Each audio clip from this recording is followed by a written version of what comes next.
Ya, oke. Selamat malam. Pak Cin sudah ini ya, Pak ya. Oke, selamat malam saya ucapkan kepada peserta Epic Centrum ke-8, Epic Centrum, Epic Ngobrol Santai dalam Forum, The Life and Legacy of Mr. Cindartoli dari PT CND Geoteknika, dengan case study kompaksi grouting mengatasi penurunan tanah di gudang raw sugar Cikande. Jadi ini adalah acara kami yang ke-8 terkait Epic Centrum. Jadi acara ini kami laksanakan 1 minggu sekali untuk masing-masing sesi. Jadi Epic Centrum sendiri bagi peserta yang baru, kita ada 2 sesi. Yang pertama adalah sesi LOL, Legacy of Life, seperti acara pada hari ini, terkait dengan ngobrol-ngobrol seputar diskusi teknik dan juga diskusi tentang life dan legacy atau nilai-nilai yang bisa dicuplik dari sosok narasumber. Kemudian kedua, kita punya sesi yaitu technical talk seperti yang sudah kita laksanakan minggu lalu terkait jembatan baja bergelombang dengan narasumber Pak Edward Van Martino. Jadi besar harapan teman-teman di sini bisa ikut aktif terlibat di diskusi-diskusi kami selanjutnya. Oke, jadi mungkin Pak Cin sudah hadir ya. Jadi Pak, acara hari ini mungkin saya akan perkenalkan kita dari yang sudah mendaftarkan ke kita itu ada 100 peserta Pak. Jadi 80 sebenarnya dari luar, 80 dari luar atau bukan dari tim Epic Studio, dan 20 lagi adalah internal kami. Jadi dari 80 ini kita apresiasi buat teman-teman dari baik konsultan, kontraktor, owner, dan juga cukup banyak mahasiswa yang hadir, Pak. Khususnya rekan-rekan mahasiswa dari Unpar, tahun angkatan kedua, ketiga, keempat. Kemudian untuk ini juga ada teman-teman dari Universitas Mula Warman, ini kampus di Samarinda di Kalimantan Timur. Kemudian dari Universitas Atmajaya Yogyakarta, teman-teman dari Multimedia Nusantara juga hadir, dari ST Inten, S2 ITB. Mohon maaf kalau saya ada kelewatan menyebut. Kemudian dari konsultan sendiri kita ada teman-teman dari MCM, dari Arpen, timnya Bang Joshua nih, engineer geotek Maratama Cipta Mandiri. Kemudian ada dari PT Viako, ada Pak Adrian. Kemudian ada teman-teman dari GEC. Ini mungkin ada rekan-rekan Pak Cin juga nih, junior-junior Pak Cin dari PT Bita, Pak. PT Bita cukup banyak yang hadir di sini. Ini pengen ketemu sama Pak Cin. Banyak Pak ini Pak. Salah satunya Reski Pak, salah teman angkatan saya. Reski, aduh, halo Reski. Reski ada di sini. Jadi mungkin nanti ya intinya teman-teman kita semua Pak, rekanan-rekanan kita semua yang hadir di sini nih, anak-anak Bita ini pengen nggak cukup nih dengan sebulan sekali ketemu Pak Cin di kantor, pengen ikutan juga di sini gitu Pak. Kemudian dari pemerintahan juga ada Pak, dari Dinas PUPR, dari Kementerian PUPR, dari Pusjatan juga ada. Kemudian untuk dari kontraktor di sini tercatat ada dari PT Waskita Karya, Wijaya Karya, Waskita Beton Precast, dan juga saya random aja ya, ada juga teman-teman dari PT GEC Pak, teman-teman dari tim Pak Paulus Pramono. Jadi itu kurang lebih infografis Pak dari teman-teman yang hadir di sini. Mungkin kebanyakan karena topik kita nih minggu ini berbau geoteknik, banyakkan engineer-engineer geoteknik nih Pak, baik yang calon engineer ataupun engineer baru atau mungkin engineer-engineer yang sudah cukup senior. Itu Pak terkait info latar belakang peserta hari ini.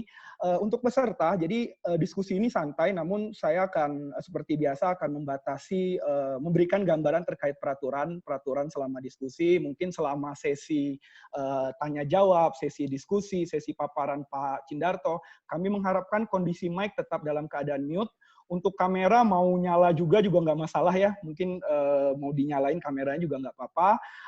Kemudian di sini saya belajar dari forum-forum sejenis, dari Zoom meeting tetangga gitu. Jadi mengharapkan teman-teman di sini bisa menggunakan icon reaction. Jadi icon reaction ini ada di bagian bawah, di samping share screen ya kalau ada ya. Jadi itu ada tanda clap dan tanda thumbs up, jadi tepuk tangan dan tanda thumbs up. Silahkan ditekan tanda clap bila teman-teman mengapresiasi apa yang disampaikan oleh narasumber, moderator, ataupun penanya. Jadi bisa kita coba, kita klik tanda clap, jadi supaya kita ikut merasakan gitu ya, kalau teman-teman di sini menyimak gitu ya, dan mengapresiasi yang disampaikan oleh narasumber. Kemudian bila teman-teman di sini setuju gitu kan, kalau lagi di kelas ini kita bisa ngangguk-ngangguk, di sini kan nggak kelihatan. Mungkin untuk afirmasi kita bisa menggunakan tanda jempol. Nah, begitu Pak. Jadi Bapak-bapak, Ibu-ibu, teman-teman yang hadir di sini bisa aktif menggunakan eye contaction. Nah, ini kan jadi rame Pak, kelihatan di layar kita. Gitu. Oke, sesinya nanti secara sederhana, sesi pertama mungkin Pak Chin akan membahas tentang case study terkait kompaksi growing. Sesi itu Pak Chin akan diberikan waktu untuk paparan. Kemudian bila mana teman-teman di sini sudah mempersiapkan pertanyaan gitu ya, ini bisa mulai dicatat dulu di kolom komentar. Nanti akan saya bacakan dan saya panggil mungkin untuk bertanya dan berdiskusi langsung dengan Pak Chin gitu ya.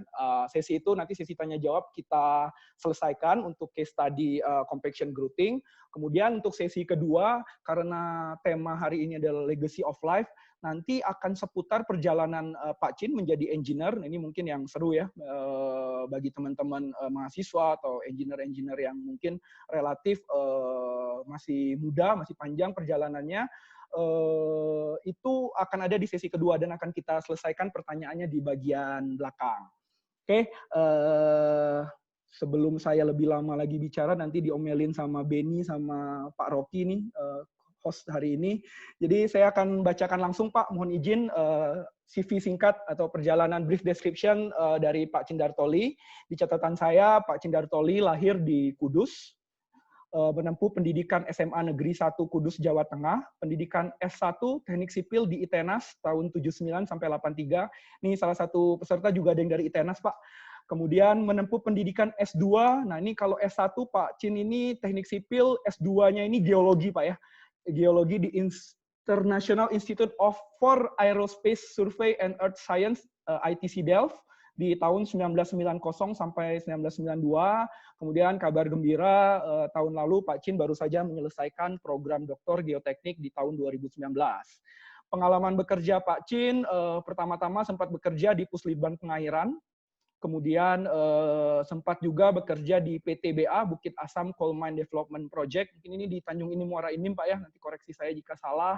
Kemudian di tahun 2002, seperti mungkin sebagian teman-teman di sini sudah ketahui, Pak Cindarto ini adalah founder sekaligus director dari PT CND Geoteknika, yang bisnisnya atau konsultasi bisnisnya provide geotechnical engineering service seperti site investigasi, slope stabilization, drilling and grouting, ground anchor, micropiling, and dewatering. Nah, ini sudah nggak perlu diragukan lagi. Jadi kalau misalnya pengalaman saya dan teman-teman di Epic Studio, kalau ketemu klien seputaran industri itu Pak, kalau di Cikarang Pak, pasti wah, kalau ada kerjaan ground angkur ini biasanya Pak Cindarto gitu Pak. Sama kerjaan-kerjaan stall stabilization ini pasti nama Pak Chin yang sering muncul. Pengalaman beliau menangani masalah geoteknik dengan klien-klien besar seperti Star Energy, Antam, Vale, Lenzing, Indonesian Power, Hazama, Waskita, dan juga beliau masih aktif menjadi advisor dan senior di konsultan BITA. Kolaborasi proyek pertama Epic Studio dengan Pak Chin terjadi di tahun 2016. Ini mungkin kami baru 2-3 orang, Pak. Di tahun 2016 ini pengalaman kami tercatat pernah bekerja sama melakukan assessment struktur di pabrik kapur, Pak ya, koreksi kalau salah, di New Greenfield di Padalarang. Jadi menurut kami, Pak Chin adalah salah satu senior yang sering memberikan masukan-masukan permasalahan geoteknik yang kami hadapi. Mungkin secara khusus ini kalau ada masalah-masalah tanah lunak, settlement, konsolidasi, kompaksi, dan teman-teman, Pak. Ini Pak Chin sering memberikan nasihatnya. Dan terlepas dari itu, sosok beliaulah yang mungkin paling banyak memberikan masukan terhadap value-value of life kepada saya pribadi dan juga kepada Epic untuk terus berkarya. Jadi mungkin itu, Pak, pengenalan singkat dari saya. Mungkin Pak Cindarto, Pak, bisa di-unmute, Pak. Sebentar. Kelihatannya. Oke, halo, Pak. Oke, sehat Pak. Teman-teman semuanya, terima kasih ini saya diberi kesempatan untuk ngedongeng sedikit nanti. Siap. mengenai sedikit pengalaman kami mengenai growthing di Cikande. Boleh Pak. Mungkin waktu langsung diberikan ke Bapak. Bapak bisa langsung untuk share screen Pak. Iya, saya langsung saja ya Pak Alto ya. Baik Pak. Ya. Ini mana ini? Ini bisa bikin ini. Oke, apakah sudah terlihat semuanya?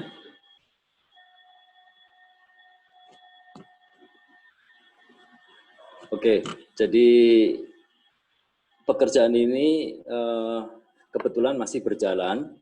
Pekerjaan ini diawali dengan penyelidikan tanah ya yang dilakukan tahun 2018 akhir sampai tahun 2019. Jadi diawali dengan penyelidikan tanah bahwa pabrik ini mengalami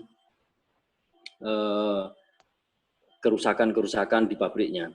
Jadi setelah beroperasi kurang lebih 3 tahun atau 4 tahunan gitu, terus mengalami penurunan tanah di beberapa tempat gitu. Nah, ini akan saya tunjukkan. Jadi ini coba saya kembali ke sebelumnya gimana nih. Jadi seperti kita ketahui ini, saya diambil gambar Google-nya bahwa lokasi pabrik itu ada di lingkaran merah ini, yaitu persis di tikungan sungai ini ya. Jadi kalau kita melihat geologi daripada tepatnya geomorfologi ya. Jadi bentuk daripada lokasi itu ada di meandering area ya. Jadi kalau kita ambil ini, saya juga ambil foto dari Google ini. Jadi bahwa kalau ini ada satu meandering atau yang berkelok-kelok ini, berarti di tikungan luar itu terjadi erosi, dan di bagian tikungan dalam itu terjadi deposisi. Jadi kalau kita lihat ini, si area pabrik Cikande ini betul-betul berada di tanah endapan yang berupa sedimen daripada sungai ini. Namanya sungai, lupa saya ini, sungai Cikande atau apa itu. Oke, jadi latar belakang geologinya adalah bahwa tanah di pabrik itu didominasi oleh endapan sungai atau aluvial ya. Nah, ini akibat-akibatnya yang terjadi adalah tangki air yang cukup besar. Ini fondasinya adalah fondasi tiang pancang, ya, spoon pile. Kemungkinan tidak cukup dalam sampai mencapai bedrock. Kebetulan mungkin energinya sudah habis karena ada lekatan di sekeliling tiang. Jadi ini sebenarnya floating pile, bukan karena dia tidak mau end bearing pile, tapi simply karena energinya habis untuk membawa ujung tiang ke bedrock. Nah, terjadi satu differential stance ini, yang lingkaran ini, tangganya ini patah ini skurnya. Terus tempat lain yang rusak adalah jembatan timbang, juga mengalami differential settlement. Nah, ini kalau kita lakukan sondir juga, ya, di sebelah kiri dan kanan dari jembatan timbang ada perbedaan kedalaman daripada tanah kerasnya. Nah, kebetulan ini pondasinya juga pondasi dalam berupa mini pile, juga kelihatannya mengegantung juga sehingga terjadi differential settlement.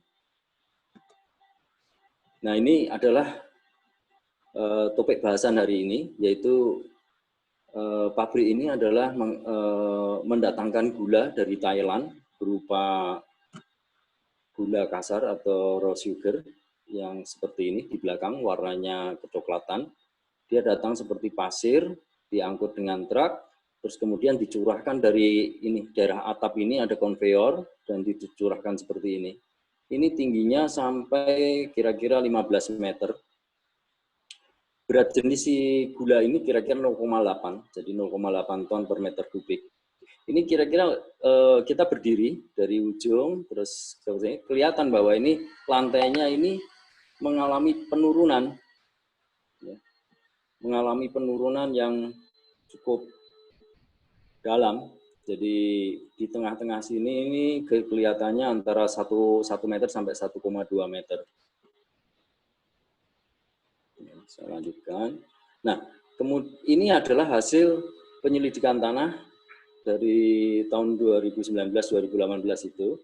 Kita melakukan pemboran, ya. Ini ada BH1, BH2. Kita tidak melakukan di dalam gudang, juga hanya melakukan CPTU aja untuk mengecek apakah tanah lunak di sana sudah mengalami konsolidasi, sudah selesai konsolidasinya atau belum. Dan di ujung sini ada BH3 dan BH4. CPTU-nya ada 2, di dalam gedung dan di luar gedung. Ini adalah hasil-hasilnya. Jadi kalau lihat hasil daripada NSPT-nya, sepertinya ini sudah normally consolidated, ya.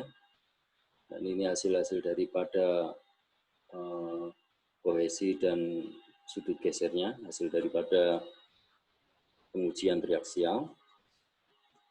Mungkin kita lewati saja bahasan ini. Ya.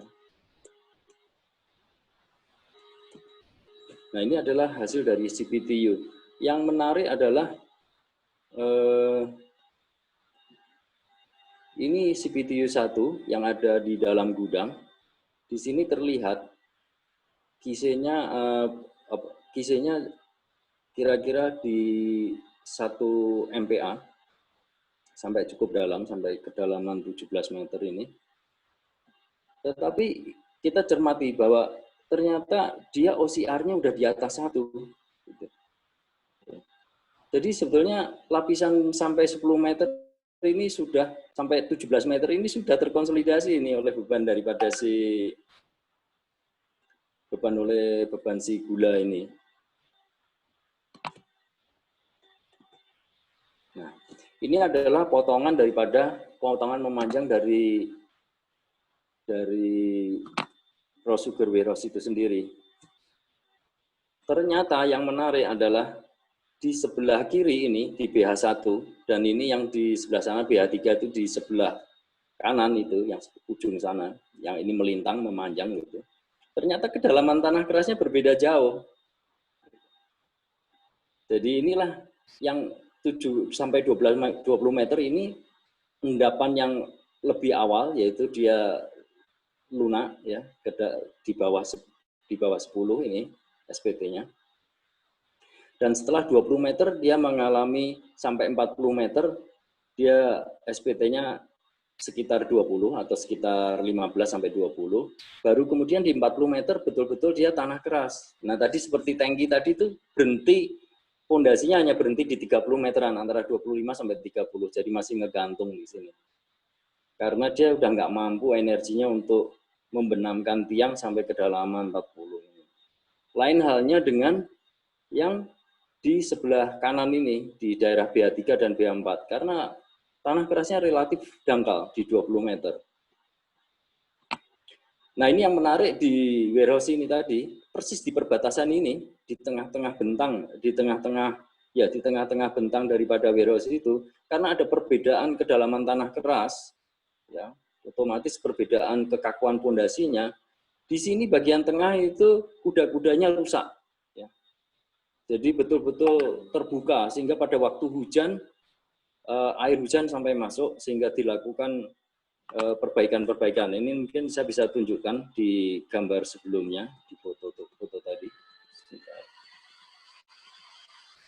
Nah, ini bisa lihat ya, itu di tengah itu dilakukan perkuatan, karena terjadi perbedaan penurunan di sebelah sini, yang turunnya drastis.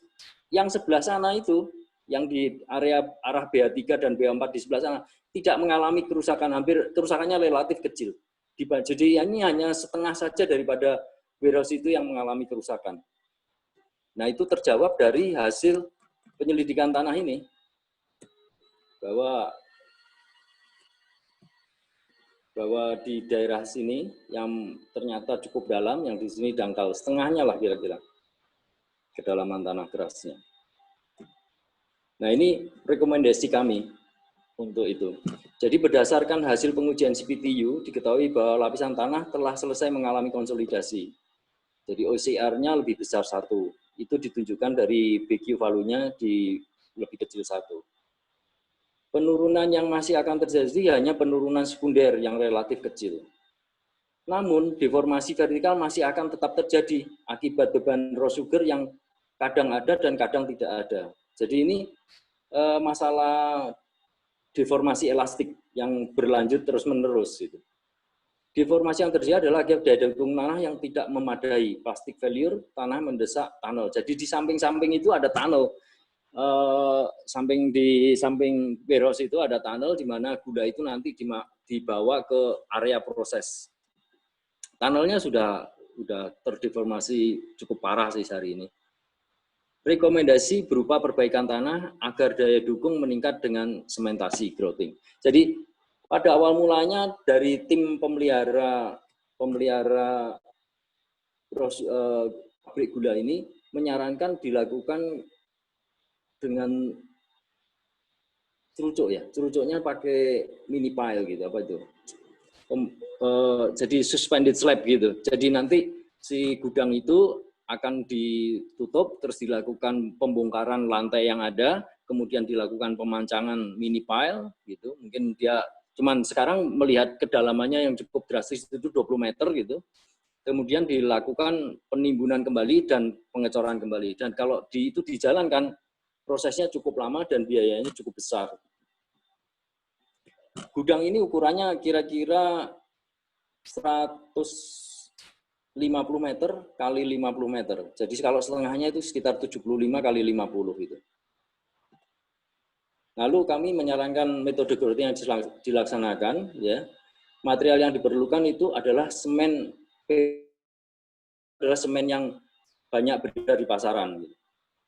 Nah, kebetulan di lokasi pabrik gula ini mempunyai PLTU yang menggunakan batu bara sebagai bahan bakunya. Dan dari seperti kita ketahui, hasil produk batu bara ini berupa fly ash, yaitu hasil abu daripada pembakaran batu bara. Nah, kami kemudian terpikir, oh seandainya ini bisa dipakai sebagai bahan pengisi untuk mengurangi semen yang akan kita pakai. Gitu. Nah, selain daripada fly ash, karena itu raw sugar tadi, gula kasar tadi juga menghasilkan blotong. Ya, jadi ada sejenis kayak gula tapi dia waste-nya gitu, dan itu leket gitu, seperti madu gitu. Nah, ternyata kita juga tertarik, karena kita juga tahu dia sempat bicara bahwa oh ini dibeli oleh perusahaan konstruksi yang biasa beton untuk retarder beton gitu. Oh untuk stabilizer berarti dia gitu. Jadi kita mencoba juga mau memanfaatkan blotong ini untuk stabilisasi daripada grouting material yang akan kita injeksikan tadi gitu. Kemudian bahan lain yang diperlukan adalah air bersih, di sana banyak sekali. Terus kita menggunakan pipa WC diameter 3/4 sebagai pipa injeksi. Jadi ini kira-kira pipa injeksi seperti ini. Nanti kita di lubang-lubang gini untuk tempat lewatnya air semen itu, semen grouting itu. Nah, pada kesempatan ini kita juga mencoba untuk menghemat biaya dari proses pelaksanaannya. Biasanya kita kan selalu menggunakan pemboran. Lalu kita mencoba, oh bagaimana kalau seandainya ini hanya ditusuk saja seperti alat sondir. Dan kita mengembangkan satu prototipe injektor gitu. Yang kalau memang ini berhasil untuk tanah lunak, ini akan menghemat biaya dan waktu. Karena tidak usah melakukan pemboran, cukup ditusukkan seperti alat sondir dan lalu dilakukan injeksinya gitu. Nah, alatnya adalah seperti ini. Ini yang sedang kita kembangkan dan kita udah uji coba di sana. Dan cukup berhasil, nanti ketidakberhasilannya apa nanti akan kami ceritakan. Jadi ini adalah alatnya seperti ini, kalau kita tusukkan, gitu. Nah, kalau ditusukkan, ini adalah looping injeksinya, jadi ini akan tertutup sehingga tanah lunak atau lumpur itu tidak masuk ke dalam pipa injeksi. Nah, setelah sampai ke kedalaman yang diinginkan, kemudian si pipa ini ditarik. Kalau ditarik, si ujung ini akan tertinggal dan lubang ini terbuka dan kemudian bisa kita lakukan injeksi. Bisa dilakukan injeksi. Ya. Nah, kemudian alat ini bisa ditarik perlahan tiap 1 meter atau tiap 50 cm, kemudian terus-menerus dilakukan injeksi sampai ke permukaan tanah. Atau kita hanya akan menginjeksi di lapisan tertentu saja. Misalnya kita hanya ingin menginjeksi di kedalaman 10 sampai 15 meter. Nah, cukup ini diinjeksikan di kedalaman 15, kemudian ditarik sampai kedalaman 10. Peralatan lain yang dipergunakan adalah rotary drilling mesin, ya, kapasitas cukup 50 meter, ya. Tone NAS 3 dengan maksimum pressure-nya bisa 25 kg per cm persegi dan kapasitas debitnya 120 liter per second. Lalu ada colloidal mixer Tone MCG 200 yaitu kapasitasnya 200 liter. Lalu pressure gauge atau manometer, growing pipes dan aksesorisnya. Nah, ini adalah peralatannya. Ini adalah pompa growthingnya yang tadi Tone NAS 3.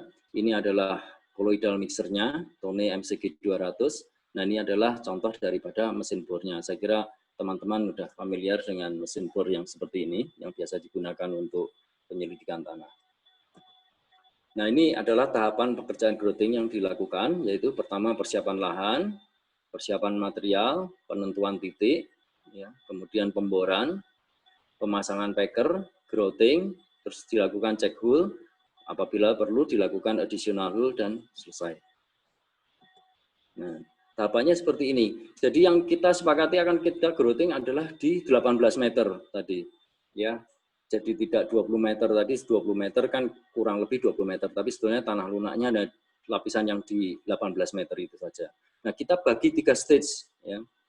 Ada stage pertama, ini adalah di kedalaman 12 sampai 18. Terus ini stage kedua adalah kedalaman 6 sampai 18 dan stage ketiga adalah di kedalaman 0. Ini sebenarnya tidak 0, di kira-kira 1 meter sampai 6 meter saja. Nah, ini kira-kira area yang diperbaiki. Jadi ini 72 meter ya. Nah, kemudian kita sepakati, kita akan melakukan grading tiap 3 meter kali 3 meter.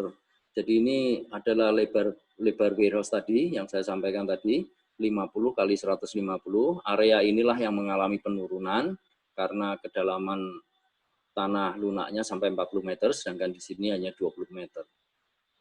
Nah, dari ini luasannya adalah 50 kali 72, jadi ada 3.600 meter persegi, jumlah titik injeksinya jadi 3.600 dibagi 9, jadi ada 400 titik. Itu yang kami usulkan kepada shareholder-nya. Nah, ini adalah yang sekarang berjalan. Ini adalah gambar asli yang dibuat di lapangan. Jadi ini adalah yang dibuat oleh Pak Misman, juru growth master kami yang di lapangan. Jadi gambar siksa titik-titik growthing lantai gudang raw sugar PT BMM ya. Jadi ini titik-titik yang tadi dibuat, diterjemahkan sama dia. Ini titik-titiknya dibuat. Terus yang sudah dibulatin hitam ini adalah yang sudah dikerjakan gitu. Jadi ini asli dan ini kami belum selesai karena ada libur lebaran, jadi sementara ini berhenti, nanti mungkin awal bulan Juni akan mulai lagi. Nah, ini kira-kira seperti ini pelaksanaannya ya. Jadi ini jadi separuh dari gudang ini masih dimanfaatkan. Jadi ini gulanya masih berdatangan ya. Dan kita bekerja di separuh ini. Ini adalah proses pemborannya, dan ini adalah proses penyampuran daripada semen dan fly ash dan blotong tadi. Nah, ini adalah injeksinya, ya. Jadi setelah dibor, dipasang tadi pipa PVC untuk injeksi yang sudah dilubang-lubangin, berapa stage tadi, terus dilakukan injeksi. Di sini adalah ini berupa keran-kerannya, di sini ada manometernya, ini adalah tabung untuk stabilizer supaya manometernya mudah dibaca. Jadi ini kelihatan ya, belakangnya itu masih ada gula yang masih berdatangan. Nah, ini oleh salah satu engineer kami yang mendampingi Pak Misman, titik-titik itu diplotkan. Jadi ini ada sistem gradingnya A1, ini kedalaman pemborannya, terus yang sudah dikerjakan, yang putih-putih ini belum, gitu kira-kira monitoringnya. Nah, ini saya akan tunjukkan salah satu hasil laporan harian injeksi semen, ya. Ini 27 April 2020, ya. Di sini ada jamnya, dia mulai dari jam 8.28, ini menitnya, ya, ini tekanannya, ada tekanannya 3 bar, ini 3 kg per cm persegi, campurannya semen dibanding air adalah 1:1, ya, dia 1 gram, volumenya 130 liter, 132 liter, jumlah PC yang diinjeksikan ada 100 kg, berarti 2 sak, ya, terus campuran ininya, semennya, terus material tambahnya ada fly ash-nya ini 20% dia masukkan, jadi ada 20 kg. Penambahan blotongnya 2%, hanya 2 kilo. Ya. Ini kalau dilihat ini untuk ini stage ketiga ini, kedalaman 12 sampai 18. Dia masuk jumlah semennya ada 2.000 kg, ya. Ini 2 ton ini. 2 ton ini berarti 40 sak ini. Ini baru stage yang ini, 12-18. Jadi kira-kira kalau ini kan ada 3 stage, ya. Jadi bisa dilihat ini. Jadi ini ada 40 kali 3. Jadi 120 sak untuk per lubang itu. Nah, ini total kumulatif yang dia sudah injeksikan, ya. Ini lihat ini ditambah 2.000 jadi ada 1.124.240 kg, ya. Jadi sebenarnya ini kalau dibagi ton seharusnya 1.124 ton sampai 27 April, jadi cukup besar ini.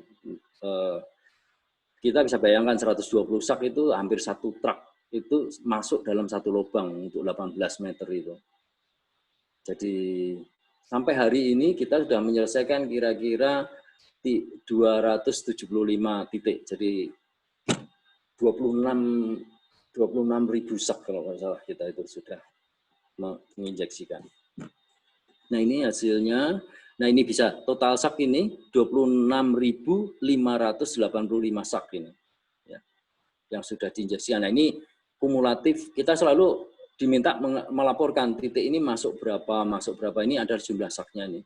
Jadi ini titik A1 masuk 9.200 kg atau 9 ton ini per titik ini. 9 ton itu kali 20 berarti 180 sak ini satu titik ini. Ya, jadi 1 ton itu 20 sak, karena 20 kali 50 kan 1 ton itu. Jadi ini masuk 180, ini bisa dibayangkan ini hampir 200 sak sendiri ini di sini. Ya. Tapi makin ke sini dia akan jumlahnya makin ke sedikit, ya, makin penuh seperti ini kan cuma 3 ton ini. 2 ton ini, ya. Jadi nanti makin lama sedikit. Lalu apa sih hasilnya gitu? Nah, ini kita coba memplotting, ya. Memplotting dari tanggal 10 Maret sampai 16 Mei. Jadi ini profil melintang ke arah lebar, ya. Jadi ini kalau dilihat ini adalah satu pada waktu presentasi pertama kali saya ditanya sama direkturnya, apakah ini bisa membuat gudang itu yang tadinya turun akan kembali lagi.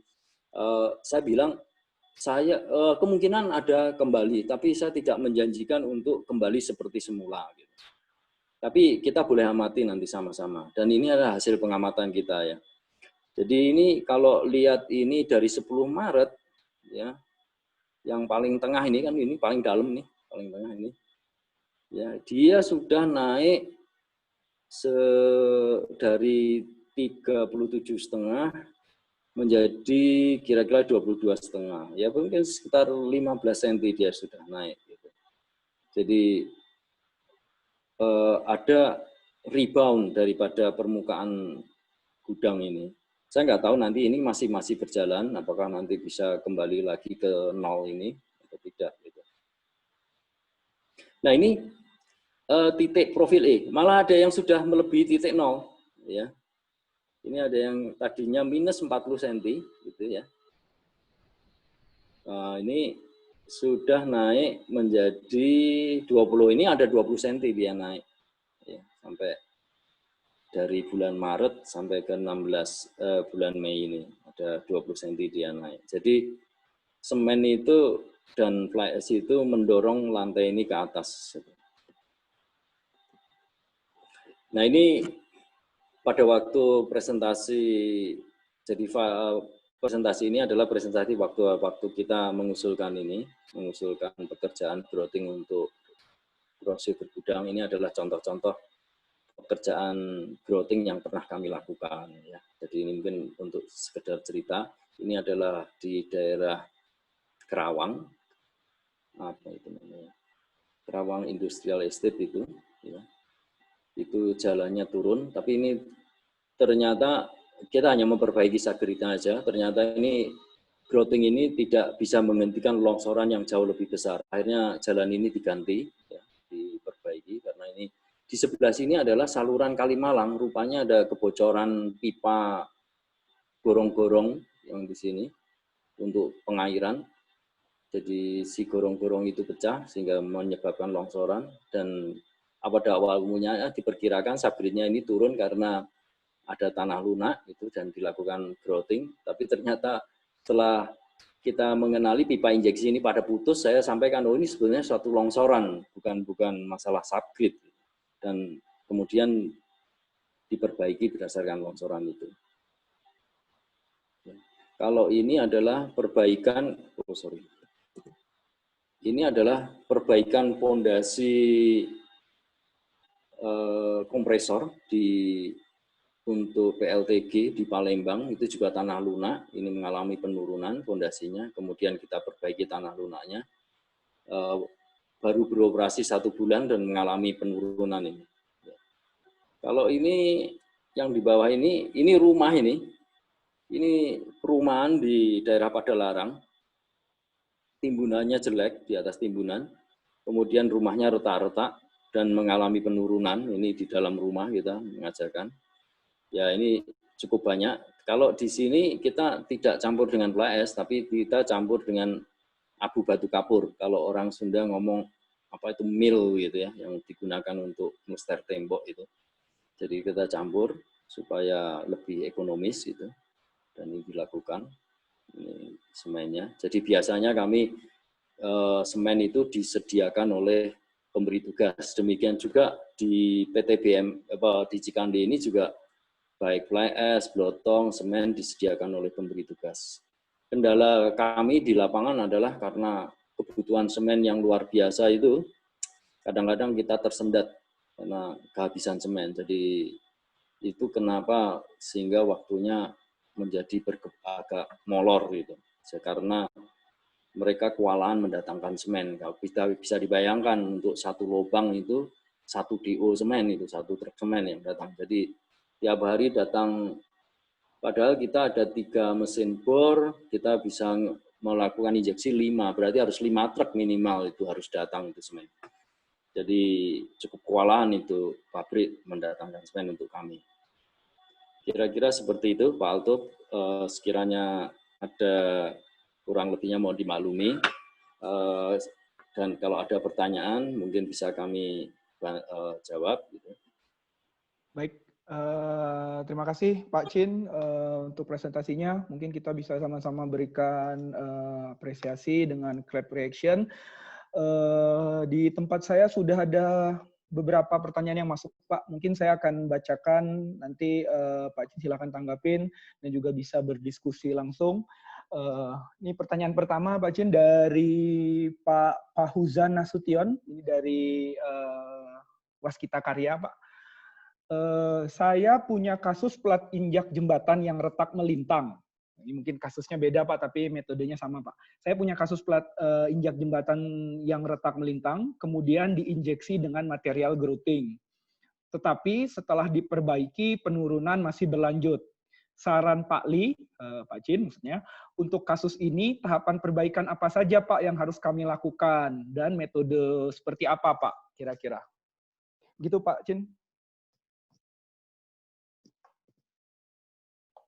Mungkin bisa di-unmute, Pak. Apa? Ya. Langsung tanggapin ya ini ya. Langsung aja Pak. Ya. Mungkin nanti Pak Fauzan bisa ini juga. Jadi betul Pak. Jadi ini kalau masalahnya penurunan ini jadi harus sampai ke lapisan yang memang masih mengalami penurunan. Jadi kalau dia hanya diinjeksi di timbunan jalan saja, sedangkan tanah lunak yang di bawahnya tidak diperbaiki, ya artinya tidak dikompaksi grouting tadi, artinya kita menambahkan semen di atasnya menambah berat, otomatis akan tetap turun gitu. Nah ini perlu disadari bahwa kalau kita melakukan compaction grouting itu artinya kita mengintroduce extra pressure gitu ya, supaya dia itu menjadi lebih kuat atau over consolidation ratio-nya dia naik banyak gitu. Tetapi kalau dalam kasus yang Cikande ini ternyata kan sebetulnya dia itu sudah seimbang dengan bebannya. Cuman masalahnya adalah karena beban yang sedemikian besar sehingga mengakibatkan dia itu ada elastic deformation, jadi ada beban itu on off ya.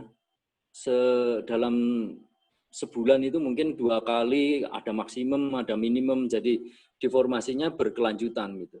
Jadi di Cikande ini tujuannya adalah untuk mengurangi settlement akibat elastic deformation, bukan karena konsolidasi. Kalau di Waskita ini yang jalan tol plat injak ini, saya perkirakan itu adalah timbunan di atas tanah lunak. Gitu.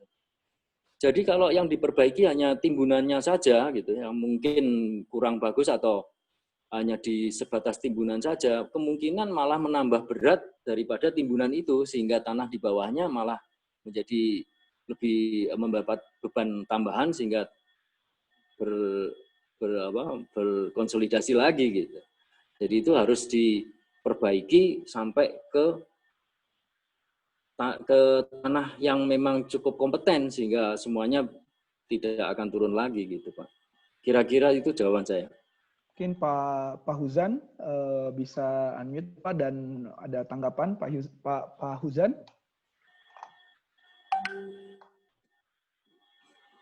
Ya, selamat malam Pak. Ya, Pak Fauzan. Ya, ini memang kasusnya agak beda Pak dari pabrik gula ini. Soalnya kemarin kita itu penanganan awalnya memang injeksi. Tidak didukung sama seperti data CPT untuk pengecekan lapisan per lapisannya. Apakah memang kita harus di plat injak itu harus kita CPT ulang melihat berapa di kedalaman berapa tanah kerasnya atau ada cara lain Pak? Soalnya tolnya juga beroperasional saat ini. Ya, saya langsung jawab ya. Ya, silakan Pak Cin. Jadi begini, saya pernah punya kasus ini serupa Pak. Jadi di kawasan industri di Medan. Jadi waktu itu juga seperti itu. Jadi artinya si empunya proyek yang punya rumah itu enggan menginjeksi sampai kedalaman katakanlah 18 meter tadi gitu. Kenapa harus dalam-dalam? Sama aja kan tadi misalnya, oh saya mau cerucuk cuma 12 meter aja lah, nggak mau 18 meter. Padahal itu si cerucuk itu kan juga beban ke tanah itu sendiri gitu. Jadi akhirnya ngegantung semuanya gitu. Jadi itu menurut hemat kami sebaiknya malah nggak usah dilakukan grouting sama sekali kalau hanya ngegantung gitu. Akhirnya malah menambah beban, jadi yang di bawahnya itu tetap turun. Jadi Bapak harus tahu persis itu. Jadi kalau boleh tahu ini di daerah mana Pak? Pak Fauzan ini? Sumsel Pak, Sumsel. Oh iya itu daerah itu ya, berarti Tor Palindra itu ya, Palembang itu ya? Yang daerah Kayu Agung Pak. Ya itu tanah lunak ya. Ya, kita nggak bisa prediksi. Kita pikir udah settle kan, ternyata masih ada penurunan. Oh enggak. Ya. Jadi ini Bapak injeksi tadi kalau memang jumlahnya besar malah menambah beban, akibatnya turun. Ya. Oke Pak, terima kasih Pak. Mau naik satu lagi Pak. Penentuan titik grouting itu gimana Pak? penentuan kan seperti punya Bapak itu 3x3 tadi ya. Iya. Oh itu betul itu. Aduh itu. Atau ada agak susah itu. Jadi gini, ini sebetulnya kami biasanya itu antara 1 sampai 3 itu sebetulnya harusnya melalui suatu growthing test, Pak. Jadi suatu growthing test, jadi dilakukan beberapa jarak mulai 1 meter, 2 meter berubah segi 4 itu. Kemudian kalau akademis ya, kalau seharusnya akademis itu, kemudian dilakukan uji sondir atau SPT. Seberapa jauh sih perbaikannya gitu setelah untuk jarak 1, 2, 2 atau 3 gitu. Nah, baru kemudian secara ilmiah bisa ditentukan, yang efektif itu adalah jaraknya adalah 3 meter atau 2,5 meter seperti tadi gitu. Cuman ini karena kadang-kadang di dunia swasta ini ya harus tembak langsung gitu berdasarkan pengalaman gitu. Kira-kira gitu, Pak. Oke, terima kasih Pak Cin. Iya. Terima kasih. Ya tadi itu juga menjawab nih, ada di list pertanyaan yang sama tadi Pak. Bagaimana penentuan modul 3x3 dari Bu Angela ya, Angela Dewi Maharani tadi pertanyaannya juga sama, sudah terjawab. Kemudian ini pertanyaan kedua Pak Cin, ini dari teman-teman Geotechnical Team Maratama Cipta Mandiri. Ini mungkin Bang Joshua ya ini ya, tim MCM Pak. Mereka nanya, halo mau tanya, misal ada tanah lunak di bawah tanah keras yang akan diperbaiki. Berapa kapasitas atau NSPT tanah keras yang dapat ditembus? Yang itu ya. Jadi gini, perlu diluruskan ya. Jadi maksudnya ditembus oleh material growth-nya tadi atau ditembus oleh... Oke, bentar Pak, saya panggil Pak, saya summon dulu nih. Mana ya, Bang Joshua? Ya. Bang? Bang Joshua. Malam Pak Alto. Nah, malam Bang Jos. Maksudnya begini Pak Cindarto, izin bertanya. Kalau misalnya di atas tanah lunak ini ada tanah yang keras nih Pak. Nah, kita kan mau nge-growthing di tanah lunaknya nih Pak. Ya, betul. Yang kerasnya ini bisa ditembus sampai SPT berapa Pak? Atau sama seperti bor, ya sampai SPT 60 ketembus gitu Pak. Ya gitu, jadi gini, aku sorry ya. Tadi ada itu lah, Pak, saya belum ceritakan yang mengenai itu ya, mengenai injektor tadi ya. Jadi injektor itu kita coba dan cukup berhasil ya. Cuman kita mesin bor itu kita buat untuk kita pakai terutama untuk menembus itu si lantai beton. Jadi si injektor tadi kan nggak mampu itu ditusukkan gitu nembus lantai beton itu. Jadi lantai beton itu harus dibor, kemudian lapisan kerasnya udah hilang, terus baru kita bisa tusuknya dengan hidroliknya si mesin bor gitu. Cuman kemudian pelaksanaan injeksinya ternyata lambat gitu, malah tidak mempercepat itu. Karena mesin bor itu tidak bisa melakukan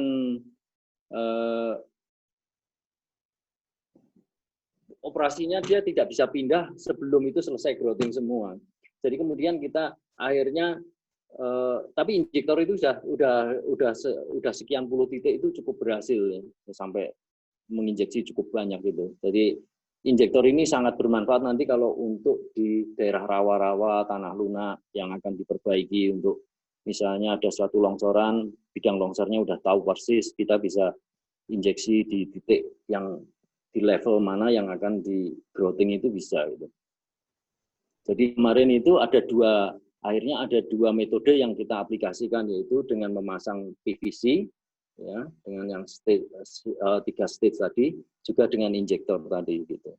Jadi kasusnya itu tadi seperti itu. Nah, kalau yang tadi Bapak bawa, di depan itu di atas ada tanah keras, jelas injektor itu nggak mampu nembus, terpaksa harus dengan mesin bor. Nah, apakah nanti setelah dengan mesin bor ada dilakukan dengan injektor tadi atau dipasang dengan sistem manset tadi dengan PVC, itu gimana kepraktisan di lapangan aja gitu. Kira-kira seperti itu, Pak. Baik, Pak. Terima kasih, Pak.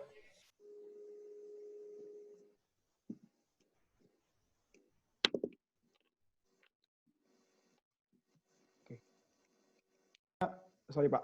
Ini selanjutnya pertanyaan ketiga Pak dari Pak Sugilar ini, dari Sugilar Surya Nugraha. Pak mau nanya berapa volume growthing-nya, persentase terhadap volume tanah dalam kurung luas dikali tinggi tanah lunak. Itu kalau saya belum hitung, tapi pada waktu pertama kali saya mengajukan ini kira-kira itu 3%. 3% sampai 5%. Tapi kalau lihat kenyataan ini mungkin bisa lebih itu. Kalau lihat volumenya seperti ini. Apalagi itu udah dicampur dengan fly ash segala ya, gitu ya. Sudah campur dengan fly ash. Oh ya, saya belum bahas tentang blotong. Blotong itu ternyata kita kan sebelumnya sudah melakukan percobaan di lab gitu ya. Kalau campuran satu-satu itu mungkin teman-teman udah tahu ya istilah bleeding ya. Bleeding itu adalah kalau semen dicampur dengan air itu nanti semennya terpisah dengan air ya. Jadi dia akan ada satu air yang di permukaan itu nanti ada air terpisah dengan semen, nanti yang mengeras itu hanya semennya aja, yang air itu tetap menjadi air. Jadi kalau kita menginjeksikan air semen dengan campuran satu-satu tadi, sebetulnya ada sesuatu yang tidak menjadi benda padat di dalam tanah, tetap menjadi air. Nah ini kan juga bermasalah, airnya tidak efektif. Nah, walaupun dia udah dicampur dengan fly ash itu kan benda padat, bleedingnya tetap ada. Nah ternyata blotong ini bisa menghilangkan bleeding itu yang menarik gitu. Cuman memang masalahnya blotong ini menghambat pengerasan semen. Tapi it doesn't matter gitu ya, nggak masalah karena setelah sebulan atau mau 2 bulan, kan nanti dia akan menggumpal dan mengeras di dalam tanah. Gitu. Jadi nggak masalah. Yang intinya ternyata dengan mengurangi bleeding, jadi kalau kita injeksikan 132 liter growth itu, 132 liter void itu hilang di dalam tanah itu, terganti oleh material padat growth tadi. Itu intinya. Dan 132 liter air atau void tadi atau ada air itu akan terdesak keluar, jadi sehingga terjadi pemadatan itu tadi gitu. Kira-kira gitu logikanya. Oke Pak, terima kasih Pak tanggapannya. Kemudian ini dari Joshua Wijaya. Selamat malam Pak Chin, saya Joshua Wijaya, mahasiswa tingkat akhir dari Unpar. Jadi ini mahasiswa yang lagi ngambil skripsi Pak, kalau nggak salah skripsinya terkait kerusakan bangunan. Pada slide yang menunjukkan potongan melintang, pada profil E ditunjukkan adanya indikasi heaving setelah dilakukan growthing. Apakah heaving yang disebabkan tidak menimbulkan masalah misalkan pada slab existing? Terima kasih Pak. I see, bagus. Kebetulan ini itu harusnya karena penurunan yang kemarin itu memang terjadi retak-retak. Jadi saya kalau perhatikan itu si ketebalan slabnya itu hanya 15 cm Pak Aldo. Jadi si slab ini sendiri oleh penurunan yang kemarin ini akibat beban si sugar itu juga udah retak-retak. Bahkan pada waktu injeksi itu air itu keluar dari retakan-retakan itu gitu. Jadi proses pemadatan atau consolidation growthing itu terjadi juga gitu. Bukan hanya compaction tapi juga consolidation growthing terjadi juga karena air dari dalam tanah itu terdesak keluar lewat retakan-retakan yang ada itu. Kira-kira begitu. Oke. Baik, Joshua mungkin ada tambahan? Joshua Wijaya. Cukup Pak, udah terjawab. Cukup ya. Oke. Selanjutnya ini dari Pak Muklis Ansari dari PT Aditya Engineering Consultant. Bendungan Batu Tegi ini retak Pak di zona inti. Ini ngomongin proyek nih Pak nih, nggak apa-apa. Nggak apa-apa ya ini kasusnya. Iya, nggak masalah. Asal nanti, saya bisa jawab saja. Besok nanti saya kasih kontraknya Pak ke bosnya Pak. Bendungan Batu Tegi ini retak di zona inti. Info sementara dari tim georadar kami, kedalaman maksimum 10 meter, Pak. Kedalaman maksimum 10 meter. Apakah growthing di zona inti bendungan, tanah, KBK-nya berkisar 10-5? Apakah bisa dilakukan, Pak? Metodenya seperti apa dan saran dari Pak Chin seperti apa? Begitu, Pak. Permeability-nya 10-5 itu maksudnya gimana? -5 gitu. Oh, sorry Pak, mungkin 10 pangkat -5 kali Pak ya? Oh iya, oke. Saya nggak rekomen ini dengan metode ini, karena ini metode growthing yang saya ceritakan hari ini dengan tekanan besar itu sampai 3 bar gitu. Jadi itu akan initiate retakan di dalam tanah. Nah ini kalau zona inti itu kita tekan dengan tekanan yang cukup besar gitu, terus induce retakan, jadi kan akhirnya malah merusak itu. Nah lalu bagaimana? Ya sebaiknya itu growthing yang untuk zona inti harus sifatnya permeation ya. Jadi permeation itu growthing permeation ini artinya si grout-nya itu tidak merubah struktur tanah gitu. Oke. Jadi dia mungkin lebih cenderung mungkin bisa chemical grout. Jadi dia cukup encer atau cukup halus gitu ya, sehingga dia bisa masuk ke retakan-retakan tadi dan menyumbat gitu. Ini beda sekali case-nya. Jadi yang ini tadi kan ada retakan harus disumbat gitu. Kalau yang ini kan didesak untuk supaya terjadi kompaksi atau consolidation karena airnya bisa didesak keluar gitu. Sehingga si sifat konsistensi tanahnya meningkat kira-kira gitu. Jadi menurut saya ini perlu hati-hati Pak, menurut saya kalau yang zona inti di bendungan ini. Jadi perlu investigasi yang teliti, terus didiskusikan material apa yang cocok. Nah, chemical growth-nya juga saya kira juga harus hati-hati karena ada beberapa chemical growth itu yang ternyata larut di dalam air, Pak. Ya, jadi harus dipilih itu. Jadi beberapa chemical growth yang hari ini nggak bisa dipakai itu ya karena larut dan dia mencemari air tanah ya kira-kira gitu. Kira-kira gitu Pak tanggapan saya.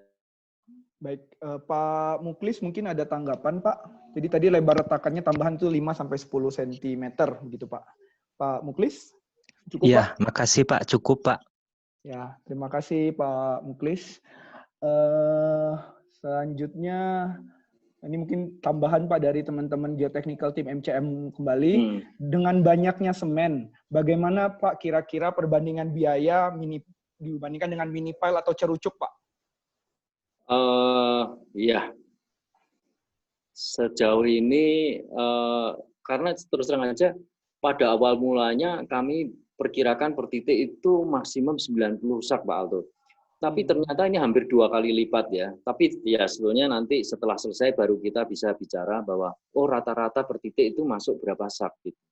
Jadi kita nggak bisa ngomong satu titik per titik karena pasti kalau titik-titik awal itu masuknya pasti banyak karena penyebarannya akan jauh. Tapi makin density titik itu makin banyak, tanah-tanah udah mulai memadat, pasti growth tick-nya atau cairan growth yang diinjeksikan pasti menurun. Sebetulnya kalau upaya yang tadi dengan suspended slab tadi, yang owner tidak ingin lakukan adalah karena itu kan berarti suatu pekerjaan besar ya. Artinya dari pertama harus membongkar lantai, kedua juga terus setelah membongkar lantai melakukan pemancangan, kemudian melakukan penimbunan dan pemasangan lantai kembali. Jadi itu ada satu tidak terbayangkan gitu pekerjaan itu akan makan waktu panjang gitu. Nah kebetulan kita menjanjikan oh kita sebetulnya bisa mengerjakan itu segmen by segmen dengan ditutup itu tadi gitu. Jadi itu adalah satu alternatif yang menarik gitu. Jadi kita bisa kerjakan per section demi section gitu, per askolon begitu Pak, kira-kira begitu. Ya, terima kasih Pak Jin. Mungkin gini Pak, karena waktu untuk sesi yang ini sudah habis, ini saya masih ada sekitar 8 lebih pertanyaan. Kalau misalnya Pak Jin berkenan, mungkin pertanyaan ini saya tampung gitu Pak ya. Nanti mungkin saya kirim ke Pak Jin gitu kan saat Bapak luang, mungkin bisa bantu dijawab ya, gitu Pak. Nanti kami sampaikan. Kalau memang pertanyaan itu memang sangat berarti seperti yang tadi batu tegi ya. Kalau saya kembali ke situ ya. Kalau dia bilang tadi retakannya maaf 5 cm sampai Ya 5 sampai 10 cm, Pak. Ini di Lampung lokasinya, Pak. Bendungan ini. Kalau menurut saya itu harus investigasi. Retakan itu apakah struktural atau tidak. Karena saya khawatir itu kalau retakan seperti itu tidak harus apakah growing menjadi solusi itu. Jangan-jangan itu menjadi satu retakan itu adalah indikasi daripada sebuah longsoran, juga harus hati-hati. Iya. Baik Pak, jadi mungkin pertanyaan ini saya mungkin bacain singkat Pak, nanti saya akan kirim ke Bapak. Saya mungkin minta bantuan teman-teman juga. Jadi dari Maverick, bagaimana respon ini mahasiswa Pak, bagaimana respon tiang growing terhadap beban lateral seperti lateral spreading atau gempa ya Pak? Wah ini pertanyaannya kali ini Pak, dari Maverick Darjan. Iya. Dan ini dari QQDit dari terkait campuran growing dengan pencampuran fly ash dan sisa pembuangan gula, kekuatan apakah lebih kuat dibandingkan murni semen tanpa penambahan fly ash? Ini mungkin nanti saja pendapatnya. Iya. Dari Angela Dewi Maharani, mahasiswa Unpad juga. Pak, saya mau nanya, jika sudah diinjeksi tetapi belum mencapai elevasi 0, apakah akan diinjeksi lagi atau bagaimana Pak? Ini kan Pak Cin tadi kan bilang kita bisa kayak anti lendut ya Pak ya, sudah ngelendut sekian nih balik nih. Pak Cin emang ngejanjiin kah biar dia mencapai 0? Nah, kalau belum gimana? Tidak. Oke. I see. Gitu, jadi pada waktu presentasi awal itu tadi kan saya ditanyakan apakah ini bisa kembali. Saya bilang bisa kembali tapi saya tidak menjanjikan kembali seperti semula. Berarti kalau dia ingin kembali seperti semula, dia harus leveling dan pengecoran plat itu harus dilakukan lagi. Gitu. Iya. Baik, itu tapi tidak ada satu tahapan di mana pembongkaran, pemancangan itu kan hilang dia. Kira-kira begitu. Iya. Betul. Kemudian dari Joshua Irawan, mahasiswa tingkat akhir dari Unpar, pertanyaan saya Pak, dengan naiknya permukaan tanah, hasil perbaikan tanah, bagaimana efek ke komponen struktur yang tadinya sudah turun? Apakah malah menyebabkan kerusakan-kerusakan baru nih? Wah, ini pertanyaannya ke struktur Pak. Oke. Nah, itu yang kita injeksi kan lantai ya. Ya. Yang fondasinya kan di pinggir-pinggir fondasi kolom. Plat aja Pak ya? Plat aja. Jadi hampir tidak ada pengaruhnya ke sana. Ya, baik. Ini dari Vincent Justin Wismanto. Ini di Atria nih, seingat saya sekarang. Selamat malam Pak Alto, saya Vincent, anak wali Pak Alto dulu ketika S1. Ini reunian Pak. Izinkan saya menitipkan pertanyaan untuk Pak Cindarto. Mengapa tanah konsistensi lunak sampai sedang, namun ternyata dari uji CPTU udah over consolidated? Terima kasih Pak Alto. Nah ini mungkin Pak Cin bisa jawab singkat Pak. Ini bagus pertanyaannya Pak. Ya, jadi itu over consolidated kan berdasarkan hasil CPTU tadi. Jadi selama ini setelah dibebani itu dia sudah menyesuaikan ini dengan beban yang ada. Tapi jangan salah, OCR itu kan apakah selalu kalau OCR-nya lebih over consolidated selalu dia keras kan tidak kan? Tergantung beban yang di atasnya. Nah kebetulan bebannya ini kan dinamis ya, walaupun siklusnya sebulan mungkin 2 kali gitu. Nah masalahnya ada permanen deformasi gitu. Jadi kalau dibebani gimana pun juga namanya benda kan ada deformasinya. Nah deformasi itu ada yang bisa kembali, ada yang nggak kembali. Nah ini masalahnya kan akumulatif sebulan 2 kali ya kan. Kalau sebulan 2 kali 1 mili kan 2 mili 1 bulan kan gitu ya. Iya. Nah ini kan berkelanjutan dan itu siklus itu kan berjalan berulang-ulang gitu. Makanya penurunannya masih terjadi. Nah ini memang perlu inilah perenungan. Makanya untuk mahasiswa sipil ini perlu melihat kenyataan di lapangan nantinya. Iya.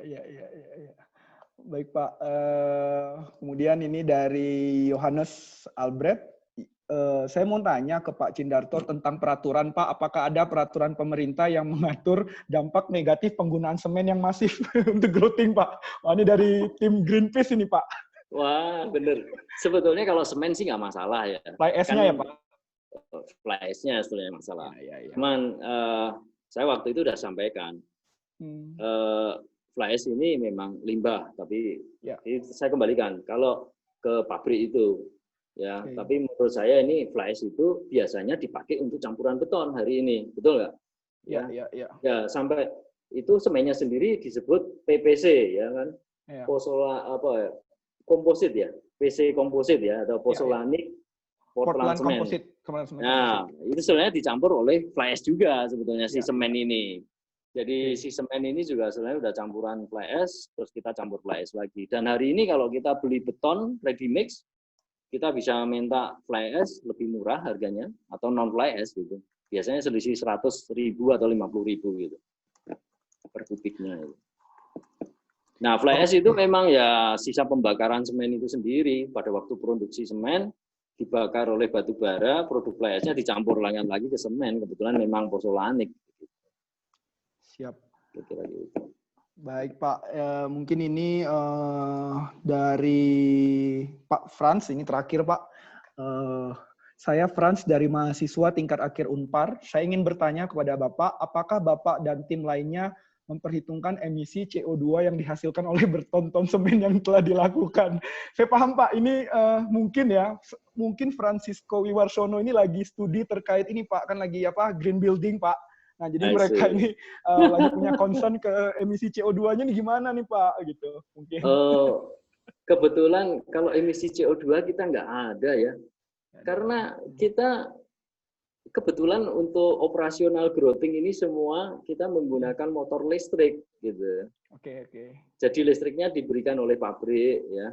Terus semen sendiri itu ya saya kira nggak ada emisi itu, nggak ada emisi. Ya CO2-nya mungkin diproduksi di PLTU itu sendiri, pembakaran batu bara, saya tidak tahu itu.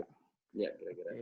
Ya, baik Pak, mungkin itu pertanyaan. Nanti bagi peserta di sini yang ada pertanyaan dan belum sempat saya sampaikan, bisa sampaikan di grup WhatsApp Epicentrum gitu ya, di grup WhatsApp Epicentrum. Nanti dari siapa gitu kan, nanti akan dikoordinasikan oleh panitia untuk ditanyakan ke Pak Cindarto gitu.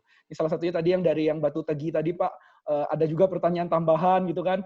Oke Pak, nanti kita ajak Pak Cin main ke Batu Tegi mau ya, nah, gitu Pak. Ada undangan ini malah Pak, nanti diajak ke Batu Tegi. Nggak apa-apa, dia boleh hotline ke saya juga nggak masalah. Hotline ya, nanti bisa diskusi Pak ya.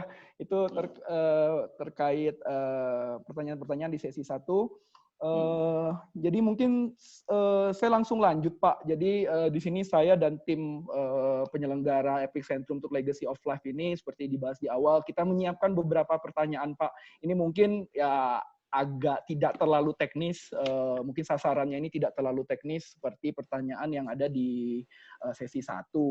Jadi mungkin saya ada catatan beberapa pertanyaan, nanti teman-teman di sini kalau mau tambahan pertanyaan juga silahkan aja, jangan ragu gitu ya. Cuman di sini Pak Cin, mungkin saya langsung ke sesi personal life Pak. Jadi kan kalau kita sama-sama pelajari, jadi tim Epicentrum ini pelajarin, Pak Cin ini kan S1-nya ini teknik sipil, mungkin tugas akhirnya geoteknik Pak ya? Enggak Pak ya? Jadi saya jawab dulu ya. Boleh, saya Pak. sebetulnya Silakan, waktu kuliah itu, ya. Saya kuliahnya di Atenas itu namanya, Akademi Teknologi Nasional. Jadi waktu itu belum ada ITENAS itu. Nah, waktu itu saya ngambil jurusan sipil. Jadi ijazah saya sarjana muda saja waktu itu. Nah, di situ memang waktu itu yang paling mudah lulus itu skripsinya irigasi. Jadi perencanaan irigasi ya, jadi bendung sampai irigasi. Kalau masih ingat itu di Ciwadu lah, itu di daerah Sumedang. Oke. Jadi Pak Cin irigasi Pak ya? Yeah. Maka mungkin gara-gara itu juga ya Bapak dulu sempat bekerja di Puslitbang Pengairan Pak ya, related ke situ kan mungkin ya? Oh iya. Ya mungkin ya bisa. Nah ini pertanyaan yang menariknya gini Pak Cin ini kemudian S2 nih, saya nggak tahu Pak, dari sarjana teknik sipil itu ke geologi itu pada masanya itu termasuk unik, banting setir atau seperti apa gitu. Pak Cin ini S2-nya geologi, kemudian balik lagi nih Pak ke geoteknik. Sebenarnya pertanyaannya gini Pak, poinnya itu kenapa kemudian menurut Pak Cin sendiri geoteknik geologi ini kakak adik musuhan atau gimana nih Pak? Kadang-kadang nih musuhan Pak, kalau ini mungkin di sini ada ini Pak Muklis Ansari tadi dari Aditya Engineering ini, teman saya di Aditya S1-nya ini Unpad Pak, geologi Pak. Nah, sekarang di proyek ini kalau kita ceng-cengin teman-teman geologi ini melihatnya ke belakang Pak. Jadi dia selalu ngomongin sejarah gitu Pak, cerita-cerita ini. Nah, tapi Pak Muklis sendiri ini mungkin mirip-mirip nih sama Pak Cin ini, belajar juga geoteknik. Nah, menurut Pak Cin sendiri kenapa, gimana gitu Pak? Oke, ini sangat Bagus ini pertanyaannya, jadi saya nanti bisa diberi kesempatan untuk meluruskan antara geologi dan geoteknik gitu ya. Jadi supaya tidak timbul seperti kesalahpahaman atau gimana lah, seperti berebut gitu. Tidak. Jadi gini, pada awalnya itu geologi. Geologi itu seperti biologi ya. Kalau geologi itu ilmu tentang bumi, biologi tentang makhluk hidup ya. Jadi mulai tanaman, binatang, manusia ya kan. Nah, pengetahuan ini kan bisa berkelanjutan. Misalnya tentang manusia itu anatomi. Nah, nanti bisa untuk mengobatin kan gitu. Digabung dengan farmasi menjadi kedokteran kan sehingga mengobati. Sama saja, geologi ini juga cabangnya banyak. Ada geomorfologi ya, bentuk rupa bumi, ada struktural geologi, ada geochemistry ya, ada geofisikal gitu ya. Nah, contoh sekarang kalau kita bicara mengenai geochemistry, itu untuk apa? Ya itu untuk eksplorasi mineral gitu ya, untuk mencari mineral di perut bumi ini ya, untuk kebutuhan industri. Nah, kalau geoteknik ini sebetulnya apa? Jadi ada satu ilmu geologi di sebelah kiri dan ada teknik sipil di sebelah kanan gitu ya. Nah, kalau dari sisi teknik sipil, karena semua bangunan itu berdiri di atas tanah, artinya ada geologinya. Jadi kalau berangkatnya dari teknik sipil, bobotnya lebih banyak teknik sipil menuju pengetahuan tentang tanah, geologi tadi. Nah, itu disebutnya geoteknik. Gitu. Nah, sebaliknya dari geologi ini ada juga, dia tidak sebut geoteknik, dia sebut engineering geology. Artinya, pengetahuan geologi yang mengabdi kepada keperluan engineering untuk civilization daripada manusia ini sendiri gitu. Misalnya ada bendungan, ada jalan raya gitu. Di mana geologi ini memberi peran penting dalam pembangunan itu. Contohnya begini. Kalau sekarang mungkin ada Google mungkin mudah ya. Jadi pada waktu itu misalnya kita mau bikin jalan di Kalimantan.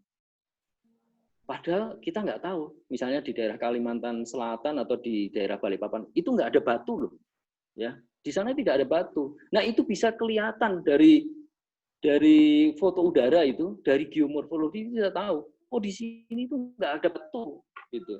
Kelihatan nggak ada gunung-gunungnya yang mencuat, yang menunjukkan bahwa itu ada intrusi magma, yang menunjukkan itu ada andesit atau basalt yang bisa digunakan untuk material jalan raya. Nah, dari situ geologi itu berperan untuk memberi informasi kepada teknik sipil, oh di situ nggak ada construction material untuk bikin jalan atau untuk bikin gedung. Nah, makanya di daerah Kalimantan Timur itu semua batu didatangkan dari Palu, gitu, dari Sulawesi, semua dari sana. Nah, itu sebetulnya bisa dilihat dari Google kalau hari ini ya. Seperti tadi meandering itu kan dari Google. Gitu ya, atau kita punya peta, oh udah tahu, dari situ udah tahu, oh ini pasti tanah lunak, sedimen ini. Jadi dari itu geologi, gitu. Jadi itu geologi. Jadi dari indikasi awal daripada foto-foto itu saja, dari gambar Google itu Anda tahu kita akan berurusan dengan apa gitu. Nah, kalau kita udah tahu itu lengkungnya sampai seperti itu ya, sampai balik gitu ya, udah pasti itu tanahnya clay atau silt. Nggak mungkin batu. Itu udah pasti. Tapi kalau sungainya itu masih lurus-lurus, Anda bisa mengharapkan itu batuan. Gitu. Karena kalau yang namanya di daerah batu-batu, dia nggak mungkin bisa tererosi sampai sejauh itu gitu, Pak Aldo. Nah, itu geologi yang seharusnya memberi informasi kepada teman-teman teknik sipil gitu ya. Nah, kebetulan saya juga belajar sipil, terus kemudian belajar sedikit tentang geologi. Nah, sebetulnya ini saling melengkapi, karena kalau orang sipil ini, geoteknik ini tidak mengerti tentang geologi, sebenarnya nggak usah tahu semua ya mengenai struktur atau apa. Bermanfaat, gitu. Sangat bermanfaat. Sedikit aja, terutama mengenai quaternary geology. Itu juga satu cabang dari geologi, yaitu tentang ilmu quaternary itu ini apa geologi yang terakhir ini. Jadi mengenai endapan, sungai seperti tadi meandering itu termasuk bagian daripada quaternary geology. Quaternary geology. Okay. Ya. Banyak. Baik, jadi Pak, geologi ini dengan teknik sipil hanya saling melengkapi. Nah, saya kebetulan belajar di di Belanda itu engineering geologi. Di sana lebih banyak bobot geologinya.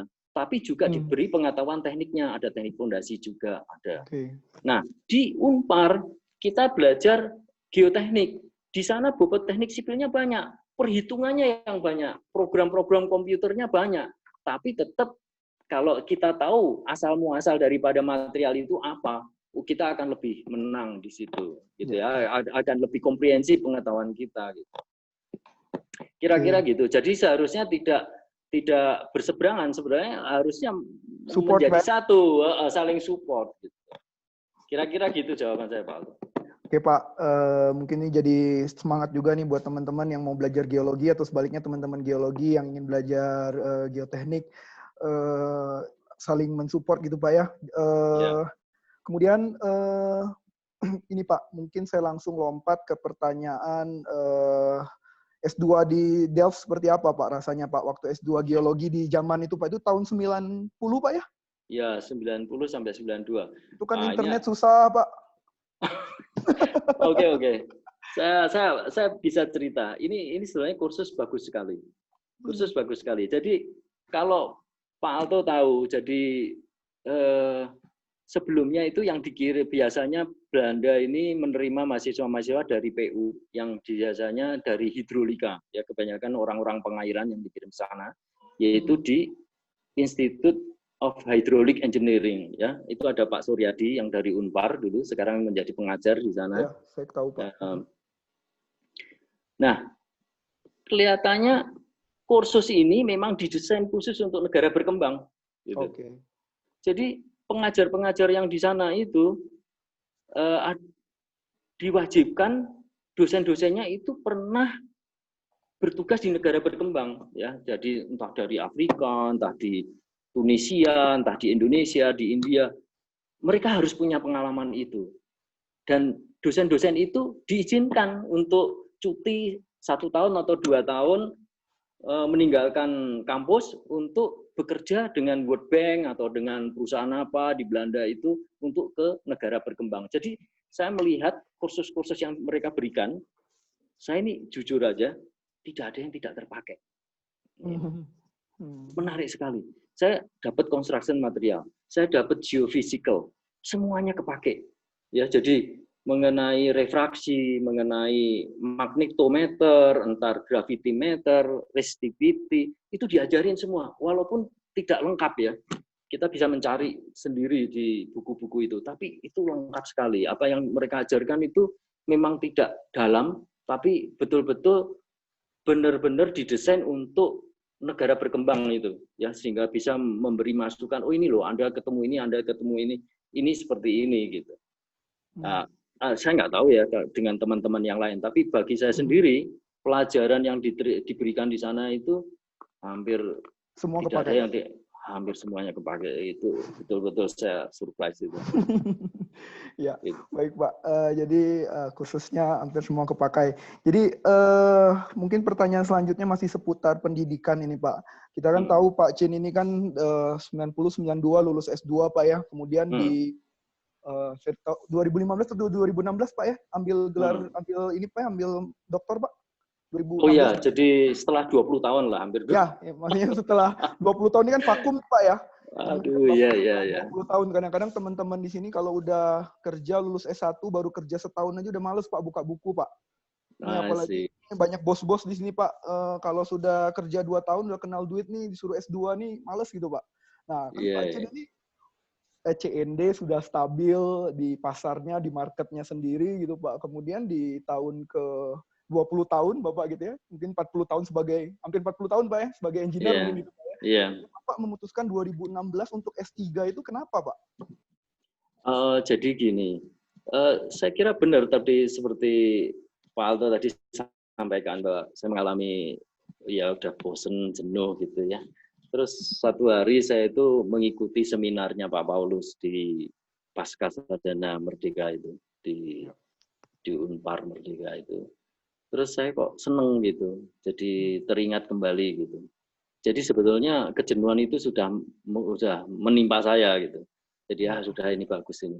Saya terus Pak saya ingin mendengarkan kuliahnya Pak Paulus gitu, tapi saya nggak ingin kuliah gitu. Jadi mungkin saya hanya sitting aja gitu. Oh bisa, Anda non-rek aja. Ya kalau cuman nebeng-nebeng aja gitu kan nggak enak. Jadi saya daftar aja bayar gitu. Memang untuk per kreditnya sih memang sedikit lebih mahal, tapi nggak masalah itu. Jadi saya mengambil mata kuliah itu satu semester mungkin cuma 1, 2. Di situ saya kenal Pak Petrus, Pak Andi, Pak Adit ya. Petrus ada di sini Pak. Halo Petrus. Ya jadi ya saya seneng aja terus mendengarkan itu, terus pelan-pelan itu bergairah kembali gitu. Ya, awalnya enggak Pak ya, awalnya hanya ingin sit in, duduk kelas. Pengen dengerin aja gitu. Dan memang menarik ya, jadi ada hal-hal yang sepertinya kita udah tahu semuanya, ternyata kok masih belum tahu gitu, terutama di dunia geoteknik gitu ya. Dari sisi Pak Paulus itu banyak pengalaman yang diceritakan gitu. Nah dari situ kemudian tanpa terasa itu sudah banyak yang dikumpulkan gitu. Terus akhirnya sudah nggak boleh ngambil lagi, harus mendaftar gitu. Terus Pak Paulus memang membuka peluang itu, udah dilanjut aja kan, ini tinggal ngambil mata kuliah yang memang harus diambil untuk S3 gitu. Ya akhirnya saya ikutan dan selesai juga akhirnya. Jadi ini semua didorong oleh ya kita semuanya semangat lah artinya. Terima kasih ini untuk pertanyaannya Pak. Baik Pak, ini mungkin pertanyaan terakhir di personal life pendidikan sama seorang pribadi Pak Chin, terkait pribadi Pak Chin. Jadi setelah mencapai pendidikan S3 nih Pak ya, setelah mendapatkan gelar doktor kan ibaratnya kalau level seseorang itu kan udah level tertinggi Pak ya. Ya maksudnya di level pendidikan ya gelar doktor itu tertinggi. Menurut Bapak nih, hakikat keilmuan dan relasinya ke profesi Bapak sebagai engineer itu ada hubungannya nggak Pak? Kan kalau orang bilang, ngambil doktor ini kalau mau jadi peneliti aja, kalau mau jadi engineer keren, master aja cukup nih Pak. Jadi kira-kira Pak Chin setelah S3 ini jadinya makin terbuka matanya atau makin tertutup jangan-jangan matanya Pak?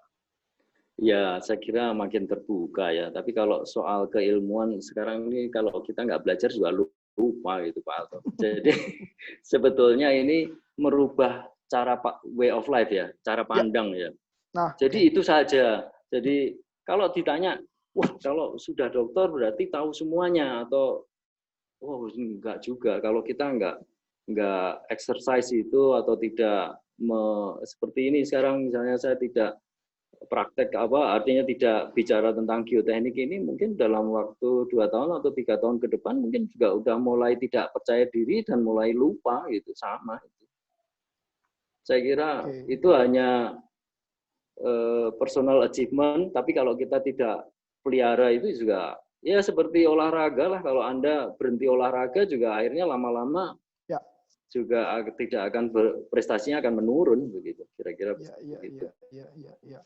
Baik Pak, mungkin itu. Kemudian sekarang masuk ke sesi terkait pertanyaan yang tim kumpulkan terkait company life, khususnya CND ini Pak. Yang kita tahu CND ini berdiri di tahun 2002 Pak ya? Yeah. 2002, itu kan Bapak sebagai foundernya. Kira-kira bisa ceritakan nggak Pak secara singkat saat itu kondisinya seperti apa dan mengapa Bapak memutuskan untuk build CND gini Pak sebagai salah satu soil invest di Kota Bandung nih Pak, terutama situasinya seperti apa Pak tahun 2002? Ya ini kalau kebetulan kalau falsafah itu mengalir aja seperti air gitu. Jadi kalau cerita lahirnya CND ini menarik sekali nih Pak Aldo. Jadi pada waktu itu pas pembangunannya BEC itu, ya. BEC, Bandung Electronic Center ya. Center ya. Ya, jadi waktu itu kalau nggak salah itu bangunan pertama yang dibuat top down itu. Ya, di Bandung, jadi, Pak? Iya, di Bandung. Kalau nggak salah itu konsultannya, perencananya adalah Pak Ignatius Chen, juga alumni Unpar juga. PT-nya PT Duta Rekayasa. Terus di Bandung juga, Pak ya? Iya, di Bandung juga. Terus kontraktornya PT PP, Pembangunan Perumahan. Jadi itu sistemnya top down, dan BEC itu waktu itu dibangun dengan waktu cuma 9 bulan dan itu selesai itu. Ya. Jadi waktu itu pertama dia akan bikin fondasi, yang waktu itu yang ngerjakan Frankie Pyle, ya, fondasinya bore pile, dipakai casing baja gitu, ditanam semuanya. Ya. Nah, dari level ground ke atas langsung dipasang itu balok-balok WF-nya, dilasin semua, terus naik ke atas. Nah, yang bawah itu langsung digali. Gitu. Ya. Jadi ada dua pekerjaan yang berlangsung bersamaan, penggalian basement dan pembangunan struktur atasnya gitu. Makanya disebut sistem top down. Nah, waktu itu saya diberi tugas untuk mengamankan galian basement karena kan tidak menggunakan soldier pile waktu itu, jadi akan menggunakan soil nailing. Nah, waktu itu saya terima pekerjaan itu untuk mengerjakan itu. Nah, pada waktu itu saya mau, ya ini ceritanya mau nagih gitu. Mau nagih ke PP itu ditanyain, Anda punya faktur pajak enggak? Gitu. Nah, saya bilang, Mas, saya nggak punya. Kalau nggak punya, berarti Anda harus cari perusahaan yang bisa menerbitkan faktur pajak. Gitu. Akhirnya saya cari ke sana kemari untuk perusahaan itu, tidak ketemu, tidak ada yang mau karena itu berisiko gitu. Ya, siapa yang mau memberikan perusahaannya untuk dipinjam untuk pekerja yang berisiko seperti itu gitu. Dan akhirnya saya waktu itu ya sudah, daripada ini pekerjaan sudah berjalan, akhirnya ya sudah, disitulah kita membuat PT CND Geoteknika itu. Awal mulanya di situ Pak ya. Iya. Nah, mungkin ini jadi kan kalau 2002 sekarang kan mungkin 18 tahun Pak ya. 18 tahun ini bukan umur yang muda lagi ibaratnya. Manusia udah punya KTP nih Pak, jadi udah dewasa nih, 18 tahun. Beda sama kita baru 2-3 tahun bikin perusahaan, beda lah pasti levelnya Pak. Jadi pertanyaannya nih, gimana sih Pak caranya satu untuk build eksistensi Pak ya? Berarti kan eksistensi itu dibangun Pak, baik Cindarto sebagai pribadi maupun CND sebagai perusahaan. Itu pertanyaan pertama Pak. Kedua, bagaimana cara untuk survive Pak? Aduh, ini yang pertama dulu ya. Pertama dulu tadi apa? Eksistensi ya. Jadi mungkin Pak Alto juga sadar ya bahwa kita ini kan sebetulnya perusahaan yang jasa ya. Ya. Betul ya, jasa konsultan, memberikan data geoteknik gitu ya. Jadi kita harus memberikan hasil yang baik ya mestinya. Hasil yang bisa dipertanggungjawabkan dan bisa menjawab kepentingan klien itu sebaik mungkin gitu. Jadi nilai-nilai profesionalitas itu seperti kejujuran dan data-data yang bisa dipertanggungjawabkan itu memang harus dipegang gitu. Apakah itu nanti ya, saya kira itu yang ada kaitannya dengan eksistensi kita gitu. Ya.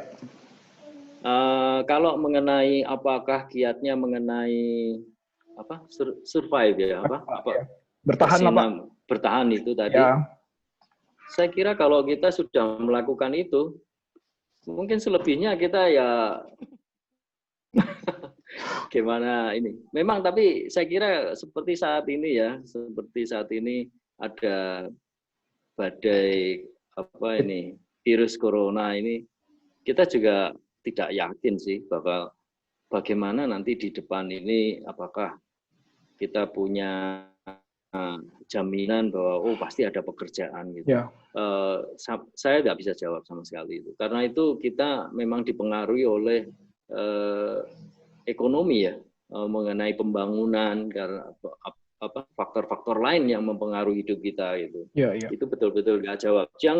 Tugas yang adalah kita memberikan pekerjaan dan jasa itu sebaik mungkin yang kita bisa, itu aja Pak Alto. Kuncinya itu Pak ya, memberikan pekerjaan sebaik mungkin yang kita bisa. Nanti sesi yang terkait COVID ini saya ada pertanyaan jitu Pak di akhir ini. Mungkin banyak banget nih tips-tips nih teman-teman di sini nih, goyang semua nih Pak. Kayaknya nggak ada yang nggak goyang nih kena COVID ini Pak. Nah ini mungkin selingan Pak, ini saya baca pertanyaan ini, saya langsung pengen bacain gitu, begitu baca pertanyaan ini. Mungkin maaf buat teman-teman sebelumnya. Jadi pertanyaannya Pak, selamat malam Pak. Saya Dea Ayu dari tim MCM. Ini mungkin Pak Cin juga kenal ya. Ini sekarang juga di tim Maratama Cipta Mandiri. Saya sedang studi S2 di Unpar dan baru mau memulai menyusun tesis. Apakah ada tips dari Pak Cin agar kita terus termotivasi untuk belajar dan menyelesaikan studi? Saya terima kasih banyak Pak. Saya ngefans banget sama Pak Cin. Waduh, terima Pak Cin, ada kasih. beratnya. Jadi gimana caranya untuk terus belajar dan menyelesaikan studi ini mau cabut gitu sih dia? Terima kasih dia. Aduh, saya jadi gimana? Ya kerjakan aja. Saya percaya dia pasti bisa. Jadi mengenai geoteknik ini kan sudah seneng ya. Jadi cari topiknya terus dicari aja, ya dikerjakan aja. Saya kira sama lah kita ini kadang-kadang juga ada kejenuhan. Saya juga tidak menguasai semuanya. Kadang-kadang juga lupa. Tapi ya kita kembali lagi aja ke tempat semula. Habis kita kesenangannya di situ ya, kembali aja gitu. Seperti Pak Alto ini mungkin udah lama nggak badminton, pasti juga kurang bahas. Ya santai aja menurut saya sih. Ya santai aja, tetap selesain gitu ya mungkin buat ya, betul. gitu Pak ya. Betul. Oke, pertanyaan saya mungkin untuk company ini saya break sampai situ Pak, biar nanti teman-teman yang lain kebagian. Nah ini terkait ini Pak, mungkin hubungan antara company versus personal Pak Cin gitu ya.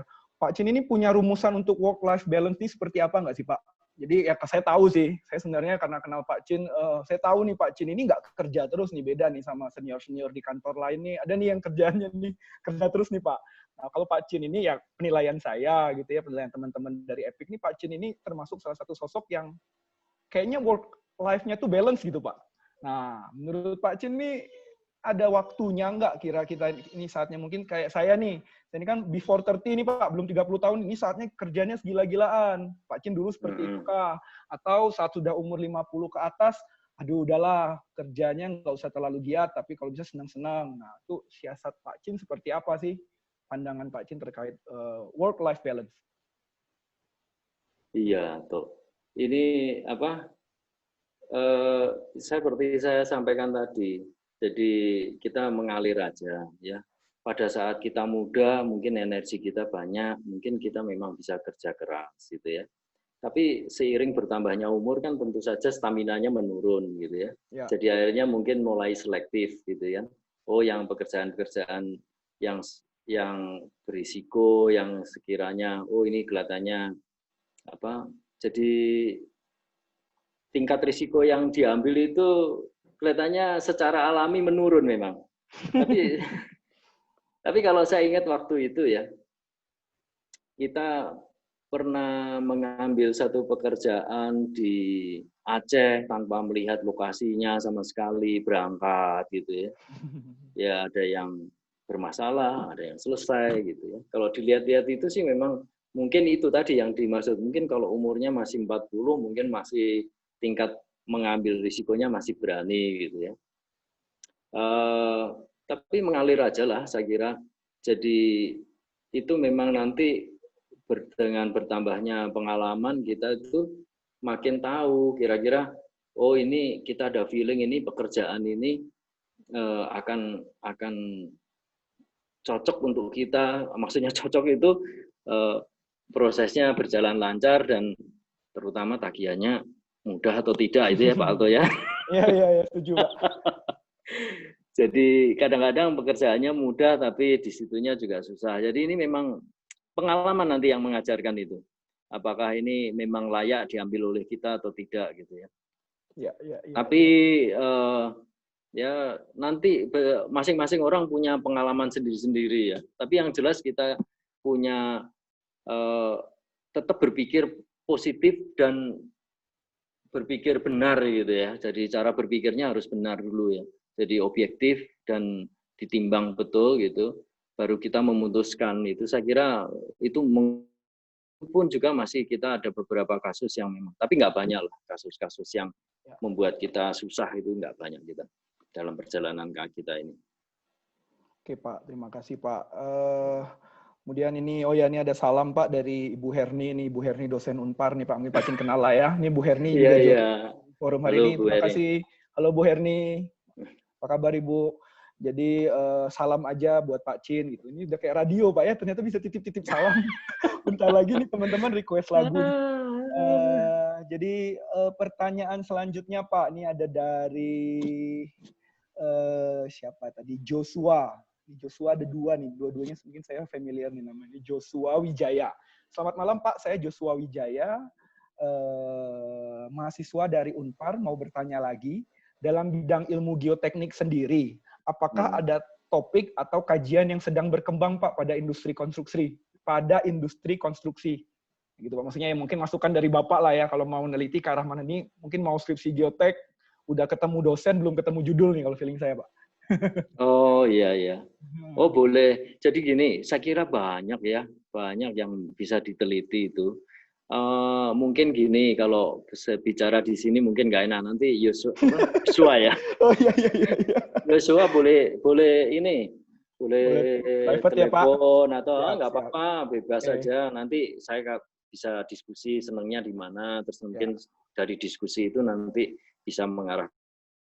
Kalau ada mahasiswa mau meneliti dan kita ada data, kita juga bantu. Kami juga kerjasama dengan Bu Asri, dengan mahasiswa Tinas untuk ngambil data juga kita berikan ya. Jadi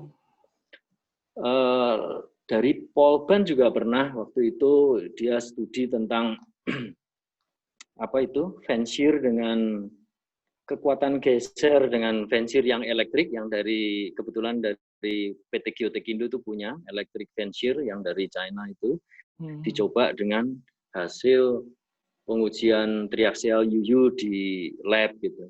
Itu juga pernah dengan kita bantuin juga itu.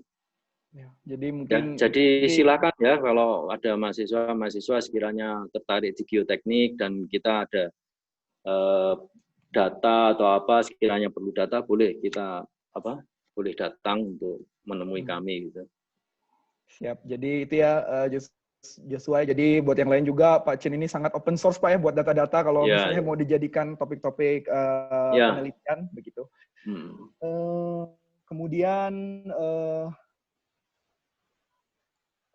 sekarang terkait ini Pak, the latest issue ini COVID-19 tadi Pak Chin juga udah sempat bahas gitu ya. Jadi bagaimana Pak caranya baik CND sendiri, Pak Chin sendiri untuk mempersiapkan the new normal? Jadi seperti apa gitu Pak? Terus kasih tips nih Pak bagi kita nih Pak. Satu bagi yang sudah bekerja sebagai pelaku di teknik sipil gitu ya, pelaku usaha di teknik sipil. Kedua nih bagi mahasiswa nih Pak. Ini mahasiswa nih kan bingung Pak, apalagi yang mahasiswa saya yang tingkat akhir yang mau lulus nih have no idea nih Pak. Setelah kerja mau lamar kerja di mana nih Pak? Setelah lulus mau lamar kerja di mana gitu Pak? What can we do Pak? Waduh, ini pertanyaan susah. Saya seusia ini baru sekarang ini mengalami seperti ini Pak Alto. Jadi sebenarnya sama-sama ini. Jadi tapi percaya aja lah ya. Jadi bagi mahasiswa teknik sipil gitu ya, kalau memang dia senang teknik gitu, ya mulai saya ingin mengambil spesialisasi misalnya, saya mau mengambil geoteknik atau struktur, ya belajarlah. Kita nggak tahu kapan kesempatan itu akan menghampiri kita, tapi harapan kita adalah pada saat kesempatan itu menghampiri kita, kita siap gitu. Daripada kita bertanya-tanya tentang apa yang terjadi di depan, sama-sama kita tidak tahu, lebih baik kita melatih diri dengan apa yang kita senangi, ya gitu ya. Jadi kalau yang geoteknik ya mulai belajar program-program, misalnya mengenai program slope stability, misalnya tidak bisa belajar yang susah ya mulai dari yang mudah dulu lah gitu ya. Jadi saya kira hari ini cukup bagus ya, tinggal mau rajin aja ya, di YouTube juga banyak, di jurnal. Saya boleh membual ya, saya kemarin penelitian untuk S3 itu hampir saya nggak pernah masuk perpustakaan atau pinjam buku di perpustakaan, semua saya cari di Google aja itu. Jadi sebetulnya kalau hari ini mau sebetulnya kalau orang itu punya kemauan yang kuat gitu ya, mau memperdalam ilmunya hari ini sebenarnya nggak ada batasnya ya Pak Alto, saya kira. Betul. Baik. Ya, sayang saya juga nggak sehebat itu, tapi kalau kalian bisa sehebat itu, saya kira bisa melampaui siapa saja yang ada di sini. Ya. Baik Pak, ini ada pertanyaan dari Pak Alve Yunus dari proyek kereta cepat Jakarta-Bandung dari PT Wijaya Karya. Pak, terkait case penurunan Stadion GBLA Gede Bage Bandung, apakah Bapak ada opini terkait solusinya, Pak? Ngikutin, Pak. Ya, saya tahu persis itu. Ya.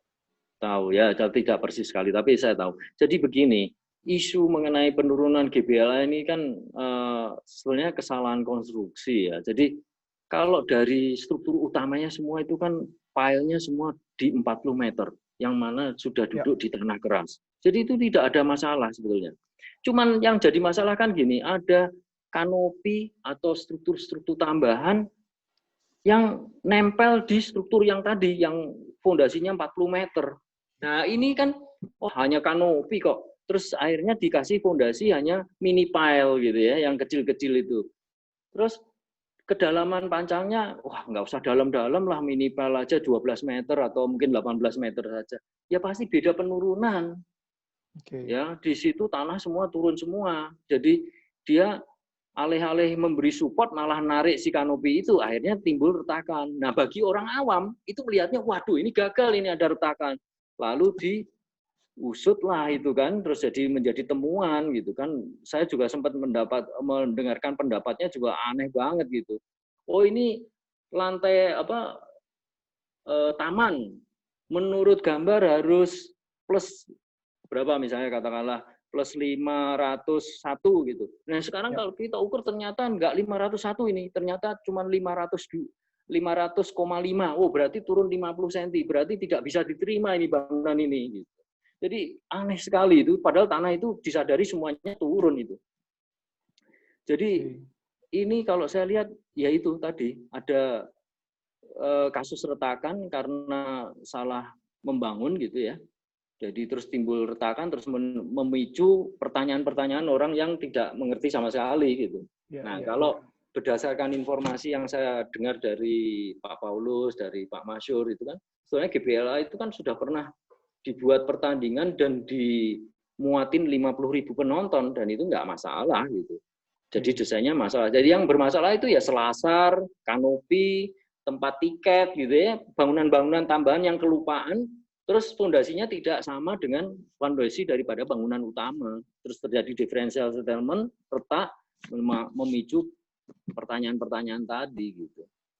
Ya itu sepengetahuan saya seperti itu gitu. Dan itu saya temuin juga di bangunan-bangunan seperti di Pontianak, di Banjarmasin juga persis lah seperti itu. Jadi untuk membangun di tanah lunak itu kelihatannya harus dengan arsitek kita harus kasih tahu bahwa ini bangunan semua yang antara yang bergerak dan tidak bergerak harus betul-betul dipisahkan sama sekali itu.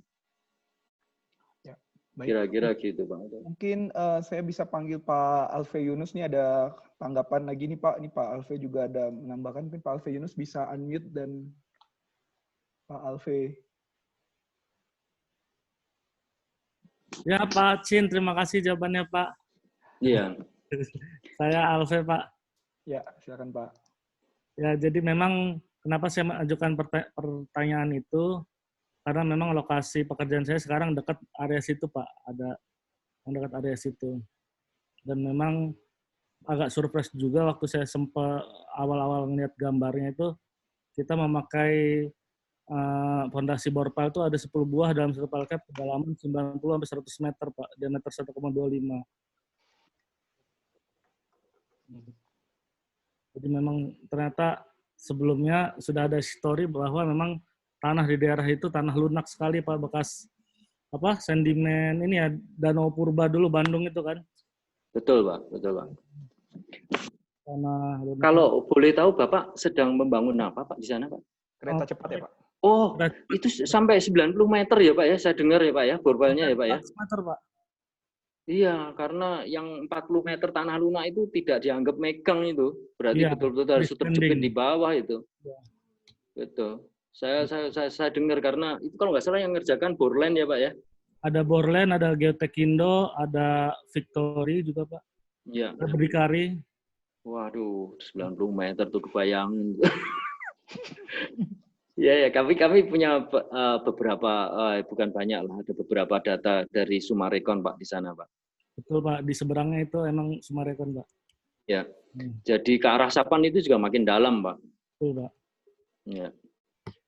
Ya itu sih Pak. Jadi memang agak ini juga ya. Jadi memang 90 meter dan sampai 100 meter itu memang sengaja didesain karena melihat kondisi tanahnya memang seperti itu. Betul, betul. Jadi pada prinsipnya ya itu misalnya Bapak punya pondasi 90 meter gitu bore pile. Terus sebelahnya bikin apalah ya. Terus cuman pakai ya ini kan saya sama-sama dengan bore pile juga diameter 60 tapi dalamnya 30 meter. Pasti perilakunya beda, Pak. Jangan ditempelkan itu, harus dipisahkan itu. Intinya cuman itu aja itu. Ya. Oke, terima kasih Pak Chin. Iya. Alto juga. Ya, terima kasih Pak Alve.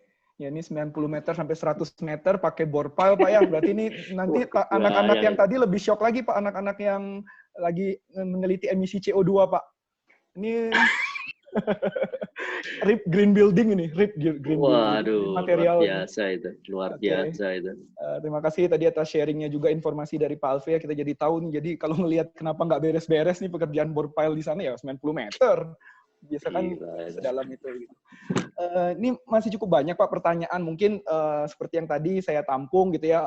Misalnya masih ada tambahan bisa hubungin saya, Benny dan juga Rocky untuk ditanyakan nanti ke Pak Chin. Nah mungkin ini pertanyaan penutup Pak sekaligus pertanyaan pamungkas ini dari Benny Pak, dari Benny Hung ini ya. Ini pertanyaannya menurut saya cukup menarik ini. Mungkin Pak Chin jawabnya jujur aja Pak, nggak masalah Pak.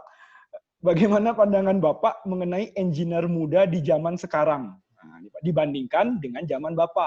Apakah lebih rajin, lebih malas, atau sama saja, Pak? Waduh.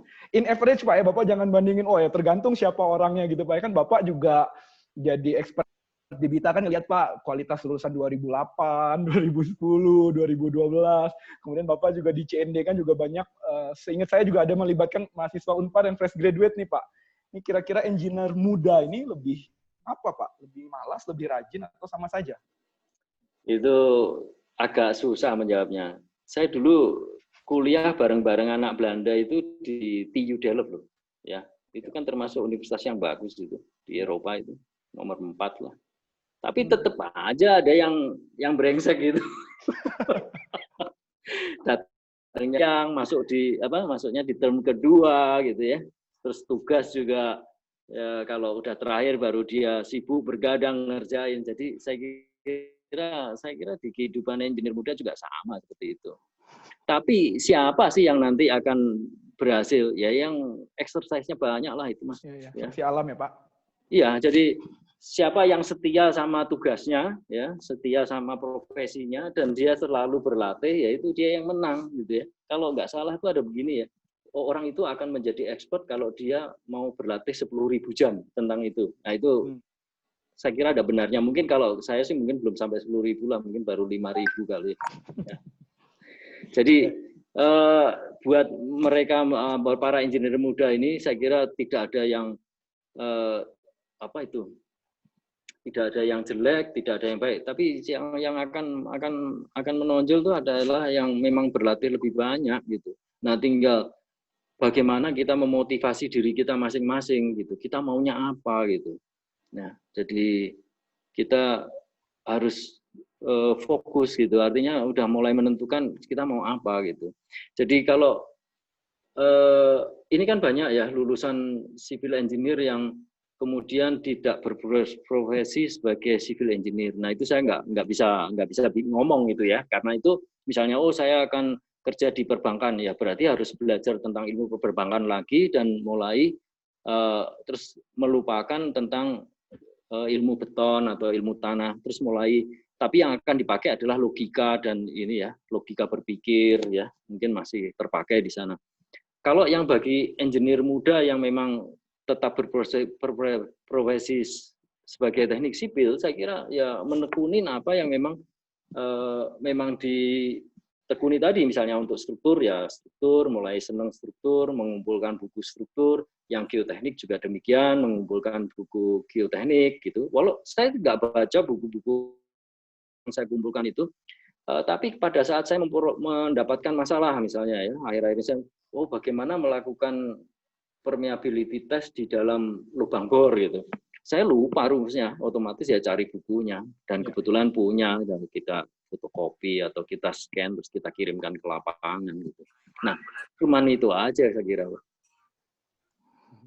Nggak ada yang luar biasa menurut saya sih ya ini. Jadi kalau yang engineer muda, saya kasih tahu, kita belajar teknik sipil selama 4 tahun itu boleh dibilang baru belajar bahasa plus cara berkata-katanya seperti apa kalimat teknik sipil ini. Nah, kita belum tahu ini mengaplikasikannya gitu. Nah, itu harus bekerja dulu ya. Kalau yang ingin jadi kontraktor ya kerja di kontraktor, yang ingin jadi desainer ya di konsultan.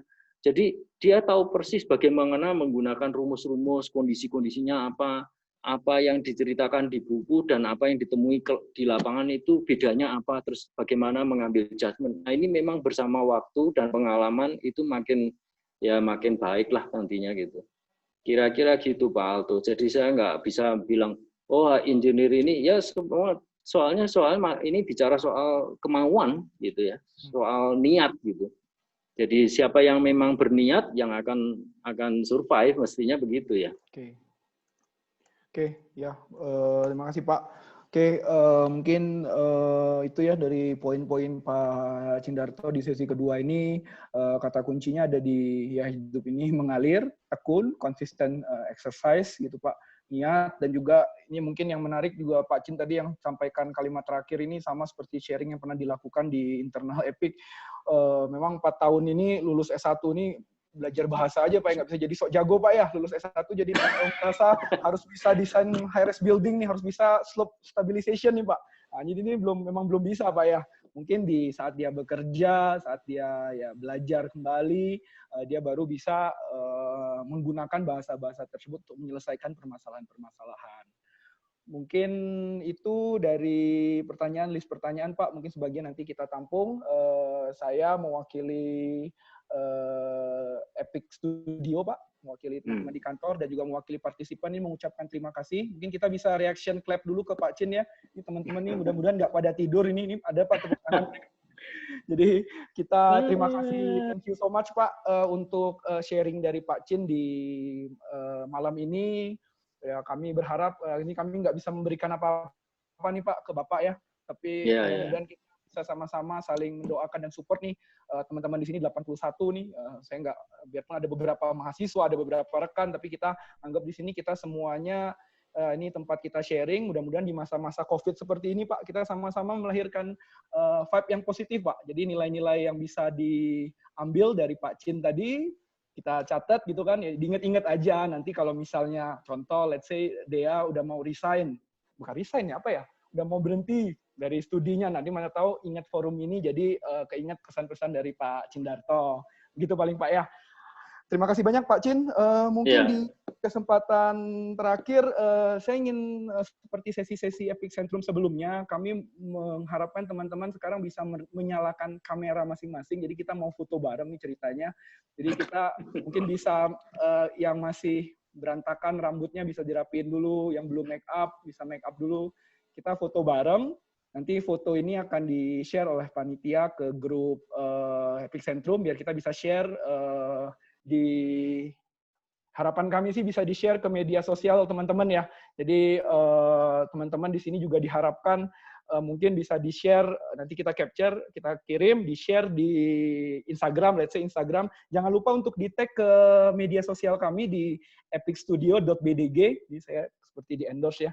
Nanti akan di-repost oleh admin gitu ya. Hitung-hitung kita nambah followers juga, nambah relasi ke teman-teman yang lain. Jadi sekali lagi foto dan lain-lain bisa minta bantuannya untuk di-upload di IG story, let's say IG story. Jangan lupa untuk di-mention di @epicstudio.bdg. Oke, mungkin kita bisa mulai untuk screen capture-nya. Mungkin Benny bisa bantu saya ya. Kita ada 4 page ya, jadi mungkin page pertama. Jadi semuanya ya pasang pose terbaik dulu. Oke. Page 1, Ben siap 1, 2, 3.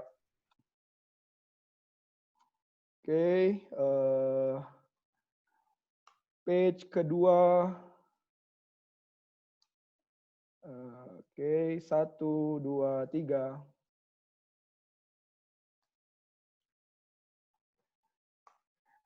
Oke, page ketiga. 1, 2, 3. Oke, selesai. Terakhir, page keempat. Ini page keempat ini pada belum nyalain kamera, mungkin ini nggak apa. Oke, demikian sesi Epicentrum yang ke-8. Bila mana teman-teman di sini ada masukan untuk forum-forum atau ada rekomendasi terkait pembicara, jadi kami akan tetap rutin sebanyak 1 minggu 1 kali untuk sesi LOL dan 1 minggu 1 kali untuk sesi technical talk. Rencana ke depan adalah di hari Jumat depan kami ingin mengadakan sesi terkait perencanaan jembatan bentang panjang. Jadi senior-senior di kantor Maratama Cipta Mandiri akan melakukan paparan terkait desain jembatan bentang panjang. Mungkin teman-teman di sini nanti akan diinformasikan oleh Pak Beni atau Pak Rocky via via WhatsApp grup kita. Kemudian untuk pembicara-pembicara ke depan, kami masih mencoba approach beberapa senior dari perusahaan-perusahaan lain, bisa konsultan, kontraktor, dan rekanan-rekanan Epic Studio lainnya. Terima kasih untuk partisipasinya. Saya Alto Sagara mewakili teman-teman Epic Studio. Mohon maaf bila mana ada kekurangan di sesi hari ini. Thank you semuanya.